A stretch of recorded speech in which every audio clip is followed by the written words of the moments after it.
ನಮಾಮಿ ಶಂಕರ ಸದಾಶಿವ ಸಮಾರಂಭಂ ಶಂಕರಾಚಾರ್ಯ ಮಧ್ಯಮಾಂ ಅಸ್ಮದಾಚಾರ್ಯ ಪರ್ಯಂತಂ ವಂದೇ ಗುರು ಪರಂಪರಾ ಶ್ರುತಿ ಸ್ಮೃತಿ ಪುರಾಣಾನಾಂ ಆಲಯಂ ಕರುಣಾಲಯಂ ನಮಾಮಿ ಭಗವತ್ಪಾದಂ ಶಂಕರಂ ಲೋಕಶಂಕರ. ನಾಡಿನ ಸಮಸ್ತ ವೀಕ್ಷಕ ಬಂಧುಗಳ ಪಾದಾರವಿಂದಗಳಿಗೆ ನನ್ನ ಶಿರಸಾಷ್ಟಾಂಗ ನಮಸ್ಕಾರಗಳು. ಎಲ್ಲರಿಗೂ ಶುಭೋದಯ. ಮಾತೃದೇವೋ ಭವ. ಬನ್ನಿ ಇವತ್ತಿನ ಪಂಚಾಂಗ ಫಲ ನೋಡೋಣ. 28ನೇ ತಾರೀಕು ಜೂನ್ 2025 ಶನಿವಾರ. ಶ್ರೀ ವಿಶ್ವಾವಸುನಾಮ ಸಂವತ್ಸರೆ, ಉತ್ತರಾಯಣೆ, ಗ್ರೀಷ್ಮ ಋತು, ಆಷಾಢ ಮಾಸೆ, ಶುಕ್ಲ ಪಕ್ಷದ ತೃತೀಯ ತಿಥಿ, ಪುಷ್ಯ ನಕ್ಷತ್ರ, ಹರ್ಷಣ ಯೋಗ, ಗರಜ ಕರ್ಣ. ಇವತ್ತಿನ ಪಂಚಾಂಗ ಫಲ. ಮನುಷ್ಯನಿಗೆ ಎಲ್ಲ ವ್ಯಕ್ತಿಗಳಿಗೂ ಎಲ್ಲರಿಗೂ, ಅದರಲ್ಲೂ ಸಾಮಾನ್ಯರಿಗೆ ಎರಡು ಬಹುದೊಡ್ಡ ಶತ್ರುಗಳು ಇದ್ದಾರೆ. ಯಾಕೆ ನೂರಲ್ಲ, ಲಕ್ಷ ಅಲ್ಲ, ಕೋಟಿ ಜನಗಳಲ್ಲಿ ಒಂದು 99,999 ಜನ ತುಂಬ ದುಃಖದಿಂದ ಜೀವನ ನಡೆಸ್ತಾರೆ ಅಂದರೆ ಈ ಎರಡು ಕಷ್ಟಗಳಿಂದಲೇನೆ, ಈ ಎರಡು ಶತ್ರುಗಳಿಂದಲೇನೆ. ಇನ್ಯಾರ್ಯಾರೋ ಅಲ್ಲ, ಈ ಎರಡೇ ಶತ್ರುಗಳು. ಅದು ಅವರನ್ನು ತಿಂದಾಕುತ್ತೆ, ಅದೇ ತಿಂದಾಕೋದು. ನೀವು ಯಾರನ್ನಾದ್ರೂ ಕೇಳಿ, ನಾನು ಸುಮಾರು ಒಂದು 10 ಲಕ್ಷ ಜಾತಕಗಳು ಅಂತ ತುಂಬ ಒಂದು ಖುಷಿಯಿಂದ ಹೇಳ್ತಾನೆ. ಯಾಕಂದ್ರೆ 30-32 ವರ್ಷಗಳ ಈ ಒಂದು ಜರ್ನಿಯಲ್ಲಿ ಅವ್ರ ಜೊತೆ ಇನ್ನೊಂದು 2-3 ಬಂದಿರ್ತಾರೆ. ಮೊನ್ನೆ ಕೂಡ ಒಬ್ಬ ಬಹುದೊಡ್ಡ ಮಾನಸಿಕ ತಜ್ಞರು, ಪ್ರೊಫೆಸರ್, ಅವರು ಹೆಡ್ ಆಫ್ ದಿ ಡಿಪಾರ್ಟ್ಮೆಂಟ್. ಅವ್ರನ್ನ ನೋಡಿದ್ರೇನೇ ಒಂದು ಅಂದ. ಎಷ್ಟು ಜನಗಳ ನೋವು ಹೇಳ್ಕೊಂಡಿದ್ದಾರೋ. Professor, head of the department in psychiatry, ತುಂಬ ದೊಡ್ಡ ಪ್ರೊಫೆಸರ್. ಗುರುಜಿ, ಮಗು ಆಯಿತು ನೀವು ಹೇಳಿದಾಗೆ, ಅದೆಷ್ಟು ಆನಂದವೋ. ಅರ್ಧ ಸಮಸ್ಯೆ ತಿಳಿಯಾಗಿದೆ. ಅಯ್ಯೋ, ಇನ್ನಷ್ಟು ಆನಂದ. ಅಷ್ಟು ದೊಡ್ಡ psychiatry, psychologist, professor, head of the department, ಒಂದು ಡೀನ್. ಅವರು ತಮ್ಮ ತಾಯಿ ಜೊತೆ ಬರ್ತಾರೆ. ನನಗೆ ಎಷ್ಟು ಗರ್ವವೋ. ಅದಕ್ಕೆ ಹೇಳ್ತಿರ್ತಾನೆ, ನಿಮ್ಮಗಳ ಜೊತೆ ನಾನು ಕಲಿತಿದ್ದಿದೆಯಲ್ಲ, ನಾನು ಪುಸ್ತಕದ ಮೂಲಕ ಕಲಿತಿರುವುದಕ್ಕಿಂತ ನಿಮ್ಮಗಳ ಜೊತೆ ಕಲಿತಿರುವುದು ಅಗಣಿತಂ, ಅಗಾಧಂ, ಅನಂತಂ, ಅಚಿಂತ್ಯಂ, ಅಖಂಡಂ, ಆಕಾಶಂ. ಆಕಾಶ ಮಂಡಲ, ಒಂದು ಗ್ಯಾಲಕ್ಸಿಯಷ್ಟು ವಿದ್ಯೆ ನಿಮ್ಮಿಂದ ಕಲ್ತಿರೋದು ನಾನು. ನಿಮ್ಮ ಹಾವ ಭಾವ, ಬಾಡಿ ಅನಾಟಮಿ, ಕೈಗಳು, ಕಣ್ಗಳು, ನಿಮ್ಮ ಆಲೋಚನೆಗಳು, ನೀವು ಕುಳಿತುಕೊಳ್ಳೋ ರೀತಿ, ಮಾತಾಡೋ ರೀತಿ, ನೀವು ಪಡೋ ವೇದನೆಯ ರೀತಿ. ಯಾರು ಬಂದರೂ ನೂರಲ್ಲ, ಇಟ್ಸ್ ಲೈಕ್ ಒಂದು 6 ಸಿಗ್ಮಾ ಅಂತ ಹೇಳ್ತಾರೆ ಕ್ವಾಲಿಟಿನಲ್ಲಿ.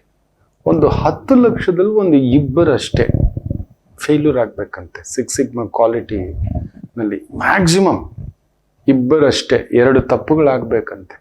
10 ಲಕ್ಷ ಬಾರಿ ನಾವು ಬರೀತಿದ್ರೆ 2 ತಪ್ಪುಗಳು ಲೆಕ್ಕ ಹಾಕೊಳ್ಳಿ. ಅಲ್ಲಿಗೆ 100ಕ್ಕೆ ಲೆಕ್ಕವೇ ಇಲ್ಲ, 1% ಮಿಸ್ಟೇಕು ಇಲ್ಲ. 0.1 ಮಿಸ್ಟೇಕ್ ಅನ್ನೋ ಥರ ನಾನು ನೋಡಿರೋದು ಅಂಥ ವ್ಯಕ್ತಿಗಳನ್ನು. ಎಲ್ಲರೂ ಈ 2 ಶತ್ರುಗಳನ್ನ ಇಟ್ಕೊಂಡು ಕೊಡ್ಬೋದನ್ನು ನಾನು ನೋಡ್ತಲೇ ಇರ್ತೇನೆ. ಒಂದ ಗತಕಾಲ, ಅವನೇ ದೊಡ್ಡದಾದಂಥ ಒಂದು ಶತ್ರು, ದ ಪಾಸ್ಟ್ ಲೈಫ್.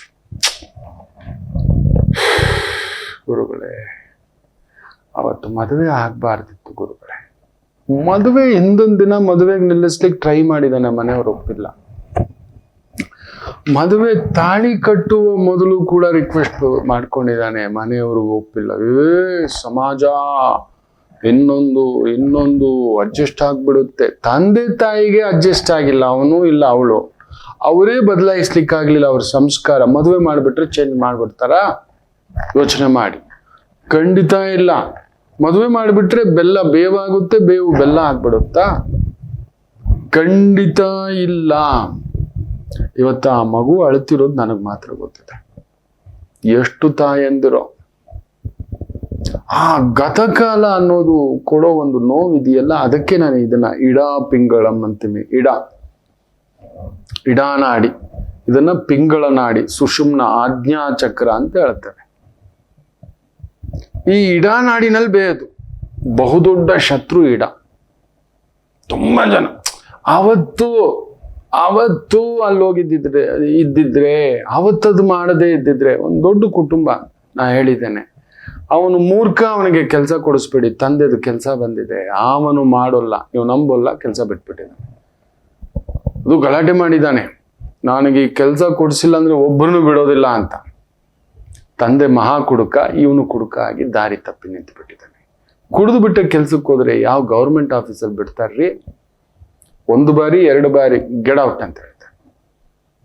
ತಂದೆಗೆ ಮೀರಿದ ಕುಡುಕ ಆಗ್ಬಿಟ್ಟಿದ್ದಾನೆ.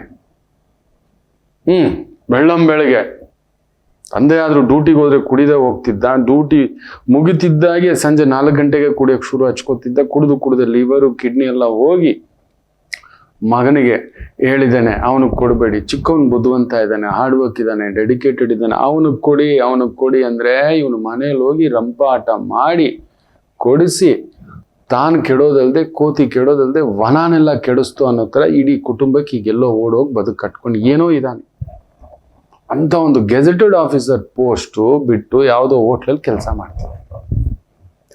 ಅದನ್ನ ತಡ್ಕೊಳ್ಳಾರದೆ ಸೋದರ ಚಿಕ್ಕವನು ಪಾಪ ಮಾನಸಿಕವಾಗಿ ಅವನ ಡಿಪ್ರೆಷನ್ ಜಾರಿ ಅವನೊಂಥರ ಬದಲಾಗ್ಬಿಟ್ಟಿದ್ದಾನೆ. ಆ ಮಗು ತಾಯಿಯೂ ಬದಲಾಗ್ಬಿಟ್ಟಿದ್ದಾಳೆ. ಒಂದು ತಾಯಿಗೊಂದು ಅಟ್ಲೀಸ್ಟ್ SSLC ಫೇಲು, ಅಲ್ಲೊಂದು P1 ಜಾಬ್ ಆದ್ರೂ ಸಿಕ್ತಿತ್ತು. ಇಲ್ಲ, ಈತ ಡಿಗ್ರಿ ಮಾಡಿದ್ದ 2ನೇವನು, ಅವನಿಗೂ ಅದೇ ಪೋಸ್ಟ್ ಸಿಕ್ತಿತ್ತು. ನೋಡಿ, ವೈದಿಕ ಅನ್ನೋದಿದೆ. ಮುಳುಗೋಕ್ ಮೊದಲು ಕೇಳಿ ನಿರ್ಧಾರ ತಗೊಳ್ಳಿ ಅಂತ. ನೀವೇನ್ ಮಾಡ್ತೀರಿ ಗೊತ್ತಾ? ಅಡ್ಡಗೋಡೆ ಮೇಲೆ ದೀಪ. ಹಾವು ಸಾಯ್ಬೇಕು, ಕೋಲು ಮುರಿಬಾರ್ದು. ಹಾವು ಸಾಯ್ಬೇಕು ಅಂದ್ರೆ ಕೋಲು ಮುರಿಬೇಕಾಗುತ್ತೆ. ಗಟ್ಟಿ ನಿರ್ಧಾರ ತಗೋಬೇಕು. ಅದಕ್ಕೆ ಗತಕಾಲವನ್ನ ನೀವು ಆ ಸಮಯಕ್ಕೆ ವರ್ತಮಾನ ಬಂದಾಗಲೇ ಸರಿಪಡಿಸ್ಕೋಬೋದಿತ್ತು. ಅದಕ್ಕೆ ದೊಡ್ಡವ್ರು ಏನ್ ಮಾಡ್ತಾರೆ ಗೊತ್ತಾ? ನೀವು ನಂಬಲ್ಲ, ಒಂದು ಬಹುದೊಡ್ಡ ಫಾರ್ಮಸಿ ಕಂಪನಿ, 4 ಫಾರ್ಮಸಿ ಕಂಪನಿಗಳಲ್ಲಿ ಕೆಲಸ ಮಾಡ್ತಿರೋ ಹೆಡ್ಗಳು ಕಡಿಮೆ ಅಂದ್ರೂ ಒಬ್ಬೊಬ್ರು ಒಂದೊಂದು 20 ರಿಂದ 25 ಸಾವಿರ ಕೋಟಿಯ ವ್ಯವಹಾರದ ನಿಯಂತ್ರಕರು. ಅಷ್ಟು ದೊಡ್ಡ ಬಿಸ್ನೆಸ್ ಮ್ಯಾಗ್ನೆಟ್ಸ್, ಬಿಸ್ನೆಸ್ ಹೆಡ್ಸು. ಅವರು ಏನು ಸಮಯವೋ ಗೊತ್ತಿಲ್ಲ, ನಮ್ಮಿಂದಲೇ ನಡೀತಿದೆ ಅಂತೆ. 4 ಜನ, ಆ ಒಂದು 25-30 ವರ್ಷದ ಅನುಭವ. ಇಡೀ ಕಂಪನಿಯೇ ಇವರ ಕೆಳಗಡೆ, ಒಬ್ಬೊಬ್ಬರ ಕೆಳಗಡೆ ಒಂದು 10 ಸಾವಿರ ಜನ ಕೆಲಸ ಮಾಡ್ತಿರ್ತಕ್ಕಂಥದ್ದು. ಕಂಪನಿಯ ಪ್ರವರ್ತಕ ಬೇರೆ, ಫೈನಾನ್ಸ್ಗಳು ಬೇರೆ. ಬಟ್ ಇವರು ತರ್ತಿದ್ದಂಥ ವ್ಯಾಪಾರ ಉದ್ದೇಶ ನೀವು ನಂಬಲ್ಲ. 4 ಜನ ನಮ್ಮದೇ ಒಂದು ಕಂಪನಿ ಮ್ಯಾನುಫ್ಯಾಕ್ಚರಿಂಗ್ ಸ್ಟಾರ್ಟ್ ಮಾಡೋಣ ಅಂತ ಹೇಳಿ ಪ್ಲಾನ್ ಮಾಡಿ ಒಂದು 5 ಎಕರೆ ಒಂದು ಗೌರ್ಮೆಂಟ್ ಅಲಾಟೆಡ್ ಲ್ಯಾಂಡ್ ತಗೋತಾರೆ, ಇಂಡಸ್ಟ್ರಿಯಲ್ ಲ್ಯಾಂಡ್ ತಗೋತಾರೆ. ಅಲ್ಲೊಂದು ಮೆಷಿನ್ಗಳು ಇನ್ನೊಂದು ಅಂತ ಒಂದು 120 ರಿಂದ 150 ಕೋಟಿ ಫಸ್ಟ್ ಫೇಸಲ್ಲಿ ಹಾಕ್ಬಿಟ್ಟಿದ್ದಾರೆ. ಇನ್ನೂ ಒಂದು 800-900 ಕೋಟಿ ಹಾಕಬೇಕು. ಅದರ ನಂತರ ಸೆಕೆಂಡ್ ಫೇಸ್ ಒಂದು 5,000 ಕೋಟಿ, ಥರ್ಡ್ ಫೇಸಲ್ಲಿ ಇನ್ನೊಂದು 5,000 ಕೋಟಿ, ಒಂದು 11 ರಿಂದ 12 ಸಾವಿರ ಕೋಟಿಯ ಬಂಡವಾಳ ಮಾರ್ಕೆಟಿಂದ ತಗೊಂಡಿದ್ದಾರೆ. ಆರ್ಡರ್ಸ್ ಇದೆ ಅವ್ರ ಕೈಯಲ್ಲಿ. ಕಡಿಮೆ ಅಂದ್ರೆ 25,000 ಕೋಟಿ ಆರ್ಡರ್ಸ್ ಇದೆ. ಫ್ಯಾಕ್ಟ್ರಿ ರೆಡಿ ಆಗ್ತಿದೆ. ನೀವು ನಂಬಲ್ಲ, ಕಾಂಪೌಂಡ್ ಹತ್ರ ದೊಡ್ಡ ದೊಡ್ಡ ಮೆಷಿನ್ಗಳನ್ನ ಹೊರಗಡೆ ಒಂದು 100 ಅಡಿ ಆ ಕಡೆ ಇಳಿಸ್ತಿರ್ಬೇಕಾದ್ರೆ ಆ ಹೈ ಎಕ್ಸ್ಟೆನ್ಷನ್ಗೆ ಇಳಿಸುವಾಗ ಮೆಷಿನ್ಗಳು ಇನ್ನೊಂದು ಟಚ್ ಆಗಿ ಒಂದು 4 ಜನ ಬರ್ನು, ಒಬ್ಬ ಸ್ಪಾಟ್, 3 ಜನ ಉಳಿದಿದ್ದ ಪವಾಡ ಕಂಪಿಸ್ಬಿಟ್ಟಿದ್ದಾರೆ. ತಮ್ಮ ರಂಗದಲ್ಲಿ ಕಿಂಗ್ಸ್ ಅವರು. ಎಂತ ದೊಡ್ಡ ಬಿಸ್ನೆಸ್ ಅಂತ ಇರಬೇಕಾದ್ರು ಎಲ್ಲಾ ಕಂಪ್ನಿಗಳು ಅವರನ್ನೇ ಕರೆಯೋದು, ನೀವು ಬನ್ನಿ ನಮ್ಮ ಕಂಪ್ನಿಗೆ ಅಂತ. ಇವ್ರಿಗೆ ಏನ್ ತಲೆ ಕೆಡ್ಸಿದೆ? ನಾವೇ ಮಾಡಿಬಿಟ್ರೆ ಒಂದು ಉದ್ಯೋಗ ಸೃಷ್ಟಿ, ನಮ್ಮ ಹೆಸರು ಒಂದು ಕಂಪ್ನಿ ಇರುತ್ತೆ, ಇಷ್ಟು ದಿನ ಇನ್ನೊಬ್ಬರಿಗೆ ದುಡಿದಿದ್ದು ಸಾಕು ಅಂತ. ಆಗ ಯಾರೋ ಹೇಳಿದ್ದಾರೆ, ಮೆಷಿನ್ಗಳು ಡಿಲೇ ಆಗ್ತಿದೆ, ಇನ್ನೊಂದು ಡಿಲೇ ಆಗ್ತಿದೆ, ಅದ್ರ ನಡುವೆ ಇದೊಂದೇನೋ ಆಗ್ತಿದೆ, ಇದೇನಿದು ಅಂದಾಗ ಈ 4 ಜನ ಚರ್ಚೆ ಮಾಡಿದಾಗ ಒಬ್ರು ಇನ್ಯಾರೋ ಹೇಳಿದ್ದಾರೆ, ಯಾಕೆ ಒಮ್ಮೆ ವೈದಿಕವಾಗಿ ಚೆಕ್ ಮಾಡ್ಬೋದು ಅಂತ. ಯಾರ್ಯಾರ ಹತ್ರನೂ ಕೇಳೋವಾಗ ನನ್ನ ಹೆಸರು ಹೇಳಿದ್ದಾರೆ. ವಿದೇಶದಲ್ಲಿರ್ತಕ್ಕಂಥವ್ರು ಕರೆಸ್ಕೊಂಡ್ರು, ನನಗೆ ಗೊತ್ತಿಲ್ಲ, ಜಾತಕ ಹಾಕಿದ್ದೆ ಹೇಳಿದೆ. ಒಂದು ಅಪಮೃತ್ಯುಗಳ ಸೂಚಕ ಕೊಟ್ಟಿರ್ಬೇಕಲ್ಲ, ಏನೋ ಒಂದು ಮರಣ ಸಮಾನ ಒಂದು ಆಘಾತ, ಬ್ಲಾಸ್ಟ್ ಥರದ್ದು ಆಗಿರ್ಬೇಕಲ್ಲ, ದೊಡ್ಡ ಅನಾಹುತ ತಪ್ಪಿದೆ ಅಂದ್ರೆ 4 ಜನ ಹಿಂಗಂತಾರೆ, ಎಸ್ ಇಟ್ ಇಸ್ ಹ್ಯಾಪೆಂಡ್ ಅಂತಾರೆ, ಕೊಟ್ಬಿಟ್ಟಿದೆ. ಅದೃಷ್ಟಕ್ಕೆ ಗುರುಗಳೇ ನಮ್ಮ ಕಾಂಪೌಂಡ್ ಒಳಗಡೆ ನಡೆದಿಲ್ಲ, ಅದೊಂದು ಕಾಂಟ್ರಾಕ್ಟು. ಆ ಕಂಪನಿಯವ್ರು ಕಳಿಸಿರೋ ಮೆಷಿನು ಅವರ ಲೇಬರ್ಸೇ, ಅವರ ಟೆಕ್ನಿಷಿಯನ್ಸೇ, ಅವ್ರ ಇಂಜಿನಿಯರ್ಸೇ, ಅವರ ಮೆಷಿನಿಸ್ಟ್ಗಳೇ. ದೊಡ್ಡ ದೊಡ್ಡ ಗಾಡಿಗಳು ಬಂದಿದೆ, ಇಳಿಸೋವಾಗ ಟಚ್ ಆಗಿ ಅಲ್ಲೇ ಹೋಗಿರೋದು, ಒಳಗಡೆ ಆಗಿಲ್ಲ. ಆಗಿದ್ದಿದ್ರೆ ನಮ್ಮ ಕಂಪನಿ ಕತೆ ಗೋವಿಂದ, ಕೆಟ್ಟ ಹೆಸರು ಬಂದ್ಬಿಟ್ಟಿರೋದು ಆರಂಭಕ್ಕೆ ಮೊದಲೇ. ಅದಕ್ಕೆ ಗಾಬರಿ ಆಗಿದ್ದೇವೆ. ನಿಲ್ಲಿಸಿಬಿಡಿ ಎಂದೆ. ಅಯ್ಯೋಯ್ಯೋ ಇದೇನಿದೆ ಈಗ ಹೇಳ್ತೀವಿ ಅಂತ. ನೀವಿಷ್ಟು ಬಂಡವಾಳ ಹೆಚ್ಚು ಕಡಿಮೆ ಮಾಡ್ಲಿಕ್ಕೆ ಹೋಗೋದಿದೆ, ಇದು ದೊಡ್ಡ ಅನಾಹುತಕ್ಕೆ ಮೊದಲೇ ಸೂಚಿಸ್ತಿದೆ, ಮಾಡಬೇಡಿ. ನೀವು ನಂಬಲ್ಲ ಮಕ್ಕಳೇ. They stop it. Go back to ನೀವೆಲ್ಲಿ ಕೆಲಸ ಮಾಡ್ತಿದ್ರು ಅಲ್ಲೇ ಮುಂದುವರಿಸಿ. ಆಮೇಲೆ ಹೇಳ್ತಾನೆ, ಒಂದು 6 ತಿಂಗಳು ಸುಮ್ಮನೆ ಇದ್ಬಿಡಿ. ಕಡಿಮೆ ಅಂದರು 120-150 ಕೋಟಿ ಮೆಷಿನ್ಗಳು, ಇನ್ನೊಂದು 100-120 ಕೋಟಿ ಕೊಟ್ಟು ಲ್ಯಾಂಡು, ಪರ್ಮಿಷನ್ಗಳು, ಲೇಬರ್ಸ್ 100 ಜನ, ಅವ್ರನ್ನ ತೆಗೀರಿ. ಸದ್ಯಕ್ಕೆ ಮೇಂಟೆನ್ಸ್ ಮಾಡೋಕೆ ಈ ಥರ ಇಡಿ. ನಿಜವಾಗ್ಲೂ ಹೀಗೆ ಮಾಡ್ಬೇಕು. ನಿಮ್ಗೆ ನಂಬಿಕೆ ಇಲ್ವಾ? 6 ತಿಂಗಳು ಸುಮ್ಮನಿರಿ ಈಗ ಅಂತ ಹೇಳಿದೆ. ಒಂದು 7 ತಿಂಗಳ ನಂತರ ಮತ್ತೆ ಕರೆಸ್ಕೊಂಡ್ರು. ಈಗ ಆರಂಭ ಮಾಡ್ಬೋದಾ? ನೀವು ನಿಮ್ಮ ಬಿಸ್ನೆಸ್ ಆರ್ಡರ್ ಅಂತ ಹೇಳಿದ್ರಲ್ವ 25,000 ಕೋಟಿದು, ಈಗ ಕೇಳಿ ಆರ್ಡರ್ ಕೊಟ್ಟಿರೋರು ಅಗ್ರಿಮೆಂಟ್ ಅವ್ರ ಹತ್ರ ಅಂತ. ಚಾಲೆಂಜ್ ಮಾಡ್ತೇನೆ, ಅದರಲ್ಲಿ 10% ಬಂದರೆ ಹೆಚ್ಚು ಅಂತ. ನೀವು ನಂಬಲ್ಲ, 500 ಕೋಟಿ ಆರ್ಡ್ರು ಪಾಸ್ ಆಗ್ತಿಲ್ಲ. ದೊಡ್ಡ ಕಂಪ್ನಿಗಳವರು ನೀವಿದ್ರೇನೆ ನಿಮಗೆ ನಾವು ಕೊಡ್ತೀವಿ ಅಂದವರೆಲ್ಲ ಕೈ ಎತ್ಬಿಟ್ರು. ಇದೇನು ಗುರುಗಳೇ ಅಂತ. ವೈದಿಕವಾಗಿ ಮೊದಲೇ ಅದು ಅನಾಹುತ ಸೂಚಿಸಿದೆ. ಸುಮ್ಮನಿದ್ದು ಬಿಡಿ. ಬೇರೆ ಇನ್ನೊಂದು ಆಪ್ಷನ್ ಅನ್ನ ಹೇಳಿದೆ. ನೀವು ನಂಬಲ್ಲ, 3 ವರ್ಷದಲ್ಲಿ ದೇ ಆರ್ ಬ್ಯಾಕ್. ಅವ್ರು ಮ್ಯಾನುಫ್ಯಾಕ್ಚರಿಂಗಿಗೆ ಹೋಗ್ಲಿಲ್ಲ, ಬಟ್ ಸಂಸ್ಥೆ ಕಟ್ಟಿದ್ರು. ಅದಕ್ಕೆ ಇನ್ನೊಂದು ಆಪ್ಷನ್ ಕೊಟ್ಟಿದ್ದು. ವೈದಿಕವಾಗಿ ದಿಟ್ಟ ನಿರ್ಧಾರ. ಒಂದು 130 ಕೋಟಿ ಹಾಕ್ಬಿಟ್ಟಿದ್ದೇವೆ, ಇನ್ನೊಂದು 100-150 ಕೋಟಿ ಲ್ಯಾಂಡ್ಗೆ ಹಾಕ್ಬಿಟ್ಟಿದ್ದೇವೆ, ಇನ್ನೂ ಒಂದು 800 ಕೋಟಿ ದುಡ್ಡು ಅಕೌಂಟಲ್ಲಿ ಬಿದ್ದಿದೆ, 10,000 ಕೋಟಿ ಮಾರ್ಕೆಟಿಂದ ದುಡ್ಡು ಸಾಲ ತರ್ತಿದ್ದೇವೆ, ಎಲ್ಲ ನಿಲ್ಲಿಸ್ಬಿಡಿ ಅಂತ ಹೇಳ್ಬಿಟ್ಟಿದ್ದೆ. ಎಲ್ಲ ನಿಲ್ಲಿಸಿದ್ರು. ಹಾವು ಸಾಯಬೇಕೆಂದರೆ ಕೋಲು ಮುರಿಯಬೇಕು, ಇಲ್ಲ ನಿಮ್ಮನ್ನ ಆಪೋಷಣ ತಗೋಬಿಡುತ್ತೆ, you are unfit to do a manufacturing ಅಂತ. 3 ವರ್ಷದಲ್ಲಿ ಇದರ 10 ಪಟ್ಟು ದೇ ವೇರ್ ಬ್ಯಾಕ್. ಅದೇ ಫ್ಯಾಕ್ಟ್ರಿಯಲ್ಲಿ 3rd ಪಾರ್ಟಿ ಮ್ಯಾನುಫ್ಯಾಕ್ಚರಿಂಗ್ ಅಂತ ಬೇರೆ ಪ್ರಾಡಕ್ಟು, ಈ ಥರ ಒಂದು ಸಣ್ಣ ರಾ ಮೆಟೀರಿಯಲ್ ಮಾಡ್ಲಿಕ್ಕಷ್ಟೇ ಮಾಡ್ಕೊಳ್ಳಿ, ವಿನಃ ಇನ್ನೇನು ಮಾಡಬೇಡಿ ಅಂದರೆ ಅವರು ತಲೆ ಬಗ್ಗಿಸಿ ಮಾಡಿದ್ರು. ಅಷ್ಟು ಸಾವಿರಾರು ಕೋಟಿಯ ವ್ಯವಹಾರ ಮಾಡುವಂಥವರು ಬಾಯಿ ಮುಚ್ಚು. ನಾವು 1,000 ರೂಪಾಯಿ ಕಾಂಪ್ರಮೈಸ್ ಆಗೋಲ್ಲ. ಇಲ್ಲ ಗುರುಗಳ, ದಿಂಗ ಗುರುಗಳೇ, ಬಿಟ್ಟು ಬಿಡಿ ಎಂದರೆ ಬಿಟ್ಟು ಬಿಡಬೇಕು. ಬಿಡುವುದಿಲ್ಲ. ಅಲ್ಲೇ ನಿಂತ್ಕೊಳ್ಳೋದು, ಅಲ್ಲೇ ನಿಂತ್ಕೊಳ್ಳೋದು. ಸಾಮಾನ್ಯರು ಯಾಕೆ ಕಣ್ಣೀರು ಹಾಕೋದು ಅಂದ್ರೆ, ಆ ಗತಕಾಲದಲ್ಲೇ ಇಲ್ಲ ಗುರುಗಳೇ 100 ಕೋಟಿ ಹಾಕ್ಬಿಟ್ಟಿದ್ದೀವಿ, ಇಲ್ಲ 10,000 ಹಾಕ್ಬಿಟ್ಟಿದ್ದೀವಿ, 10 ಲಕ್ಷ ಹಾಕ್ಬಿಟ್ಟಿದ್ದೀವಿ. ಅದು ನಷ್ಟ ಅಂದಾಗ ಅದು ಮೊದಲೇ ತೋರಿಸುತ್ತೆ. ಬಿಟ್ಬಿಡ್ಬೇಕು. ಓಹೋ, ನಮಗಿದು ಈ ವ್ಯಾಪಾರ, ಈ ವ್ಯವಹಾರ ಇಲ್ಲ, ಈ ಸಂಬಂಧ ಯಾಕೋ ಹುಳಿ ಆಗ್ತಿದೆ, ಏನೋ ಮತ್ತೆ ಮತ್ತೆ ವಿಘ್ನ ಆಗ್ತಿದೆ, ಏನೋ ಮತ್ತೆ ಮತ್ತೆ ಮಾತುಕತೆ ಮುರಿಯೋದು ಸಂಬಂಧ. ಮೊನ್ನೆ ಕೂಡ ಒಂದು ಪುಟ್ಟ ಮಗು, ಮಡಿಕೇರಿ ಮಗು, ತಾಯಿ ಜೀವ ಬೇಡ ಬಿಟ್ಬಿಡು ಅಂತ ತಾಯಿಗೆ 30 ದಾಟ್ಬಿಟ್ಟಿದೆ ಗುರುಗಳೇ. 30 ಅಲ್ಲ 40 ಆಗ್ಲಿ ಬಿಡು, ನನ್ನ ಮಗಳಿಗೆ ಆನಂದ ಇಲ್ಲ, ನಮ್ಮ ಮಗುಗೆ ಆನಂದ ಇಲ್ಲ, ಬಿಟ್ಬಿಡಿ, ನಿಮ್ಮ ಕೈ ಹಿಡ್ಕೋತೀನಿ. ಗುರುಗಳೇ, ಹುಡುಗ ಒಳ್ಳೆಯವನು. ಅರೇ ಹುಡುಗ ಒಳ್ಳೆಯವನು, ಜರ್ಮನಿಲಿದ್ದಾನೆ ಸರಿ, ಒಳ್ಳೆ ಕೆಲಸದಲ್ಲಿದ್ದಾನೆ ಸರಿ, ನಿಮ್ಮ ಮಗಳ ಮನಸ್ಸನ್ನ ಗೆಲ್ತಿದ್ದಾನ ಕೇಳಿ ಅಂತ. ಅವನು ಒಂಥರ ಹಿಂಡ್ತಿದ್ದಾನೆ. ಎಲ್ಲೋದ್ರು ಎಲ್ಲಿ ಬಂದ್ರು you just make me a video call ಅಂತಾನೆ. ಯಾಕೆ ಮುಖ ಸಪ್ಪಗಿದೆ, ಏನಕ್ಕೆ ಹೀಗಿದೆ? ಗಾಬರಿ. ಏನಿಲ್ಲ ಕಣೋ, ಒಂದೊಂದು ಸಮಯ ಆಗುತ್ತೆ. No you are not in a mood today, tell me what is happened. ನೀನು ಯಾರ ಜೊತೆ ಹೋಗಿದ್ದೆ, ಏನ್ ತಿಂದೆ, ಏನ್ ಮಾಡಿದೆ? 3/4 ಗಂಟೆ ರಂಪ ತಗೊಂಡು ಕುಯ್ತಿದ್ದಾನೆ. ಅದೇ ಇನ್ನೂ 6 ತಿಂಗಳು ತಗೋ ಮಗ, ನೀನು ಮಾತಾಡು. ಯು ಫೀಲ್ ನಿನಗೆ ಮದುವೆನೇ ಬೇಡ ಅಂತ ಕೂತ್ಬಿಟ್ಟಿದೆ ಮನಸ್ಸು. ನೋಡೋಣ, ನಿನ್ನಲ್ಲ ಪಕ್ವತೆ, ಆನಂದ, ಸಮಾಧಾನ, ಅನುಬಂಧ, ಅನುರಾಗ is there that moment. At least ಎಲ್ಲ ಪೂರ್ತಿ ನೋಡಿ. ಒಂದು ಮಾತು ಹೇಳ್ತಾರೆ, ಕಷ್ಟಕ್ಕೆ ಬಹುದೊಡ್ಡ ಸಮಸ್ಯೆ ಏನು ಗೊತ್ತಾ? ಕಷ್ಟ ಬಂದಾಗ ನಮ್ಮ ಕಷ್ಟ ಹೇಳಿಕೊಳ್ಳಲಿಕ್ಕೆ ಒಬ್ಬ ಸರಿಯಾದ ವ್ಯಕ್ತಿ ಸಿಗದಿದ್ದರೆ ಅದಕ್ಕಿಂತ ದೊಡ್ಡ ಕಷ್ಟ ಇಲ್ಲ. ಹಂಚ್ಕೊಳ್ಳಿಕ್ಕೆ, ಹೇಳ್ಕೊಳ್ಳಿಕ್ಕೆ, ನೋವು ಹೇಳ್ಕೊಳ್ಳಿಕ್ಕೆ. ನೆನ್ಪಿಟ್ಕೊಳ್ಳಿ, ಕಷ್ಟವನ್ನ ಯಾರ ಹತ್ರ ಹೇಳ್ಕೊಳ್ಳೋದು ಗೊತ್ತಾ? ಜೀವನ ಸಂಗಾತಿಗಿಂತ ದೊಡ್ಡ ಮಿತ್ರನಿಲ್ಲ, ಆತ್ಮ ಬಂಧುವಿಲ್ಲ. ಸಂಗಾತಿ ಆಗಬೇಕಾದವನು, ಇಲ್ಲ ಆಗಿರ್ತಕ್ಕಂಥವನು, ಇಲ್ಲ ಆಗಿರ್ತಕ್ಕಂಥವಳು.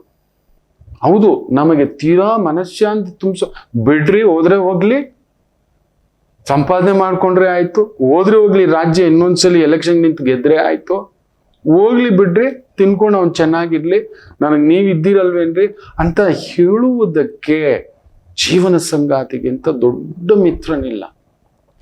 ಈ ಮಿತ್ರನಾಗಿ ಬರೋನೇ ಈ ಮಗುಗೆ ಈಗಲೇ ಈ ಪಾಟಿ ರಂಪ ಅಂದ್ರೆ ಬಿಟ್ಬಿಡು. ನಾನು ದುಡ್ಡಿಗೆ ಬೇಕಾದ್ರೆ 6 ತಿಂಗಳು ಟೈಮ್ ತಗೋ, ನಿಮ್ಮ ಅಮ್ಮನಿಗೋಸ್ಕರ. ನಿಮ್ಮಮ್ಮ ಒಪ್ಕೊಬಿಟ್ಟಿದ್ದಾಳೆ, ಒಳ್ಳೆ ಹುಡುಗ. ನೋಡೋಕೆ ಕೆಲವರು ಅಲಂಕಾರವಾಗಿರ್ತಾರೆ, ಒಳಗಡೆ ಈ ತರ ಹುಳುಕುಗಳು ತುಂಬಿಕೊಂಡಿದ್ರೆ ಆ ಮಗುವಿನಲ್ಲಿ, ಹುಡುಗನಲ್ಲಿ ಏನ್ ಮಾಡ್ತೀರಿ ಮಕ್ಕಳೇ? ಏನ್ ಮಾಡ್ತೀರಿ? ಮೊನ್ನೆನೂ ನೋಡಿ ಯಾರೋ ಪುಣ್ಯಾತ್ಮ ಮಾಡಿದಾನಂತೆ, ಮಗನಿಗೆ ಹುಡುಗಿ ನೋಡಕ್ ಹೋಗ್ಬಿಟ್ಟು ಅವನ್ ಕಟ್ಕೊಂಡು ಓಡೋಗಿದ್ದಾನಂತೆ. ಶಿವ ಕಲಿಗಾಲ ಎಲ್ಲೂ ಬಂದಿಲ್ಲ.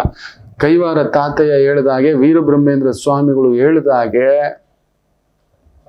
ಎಲ್ಲ ನಡೀತಿದೆ ಪರಿಪೂರ್ಣವಾಗಿ. ಕಲಿ ಪ್ರಭಾವ ವಿಜೃಂಭಿಸ್ತಿದೆ ಅನ್ನೋದಂದ್ರೆ ಇದು ಆನಂದ. ನೋಡ್ತಿದ್ರೆ, ಇದು ಕೇಳ್ತಿದ್ರೆ, ನಾವು ಚಿಕ್ಕವರಿರುವಾಗ ಅಜ್ಜ ಓದೋರು, ಹೇಳೋರು, ಹಿಂಗಿರುತ್ತೆ, ಈಗಿರುತ್ತೆ, ಈ ಥರದ್ದಿರುತ್ತೆ ಅಂತ ಎಲ್ಲ ನಡೀತಿದೆ. ಮನುಷ್ಯನ ವಿಕೃತಿಯ ಪರಮಾವಧಿ ಗತಕಾಲಂ. ಹಂಗಾಗ್ಬಾರ್ದಿತ್ತು ಗುರುಗಳೇ, ಹಾಗಾಯ್ತು ಗುರುಗಳೇ. ಆವತ್ತು ಮದುವೆನಲ್ಲಿ ಊಟ ಚಿರೋಟಿ ಲಾಡು ಹಾಕ್ತೀನಂದ್ರು ಹಾಕ್ಲಿಲ್ಲ ಗುರುಗಳೇ.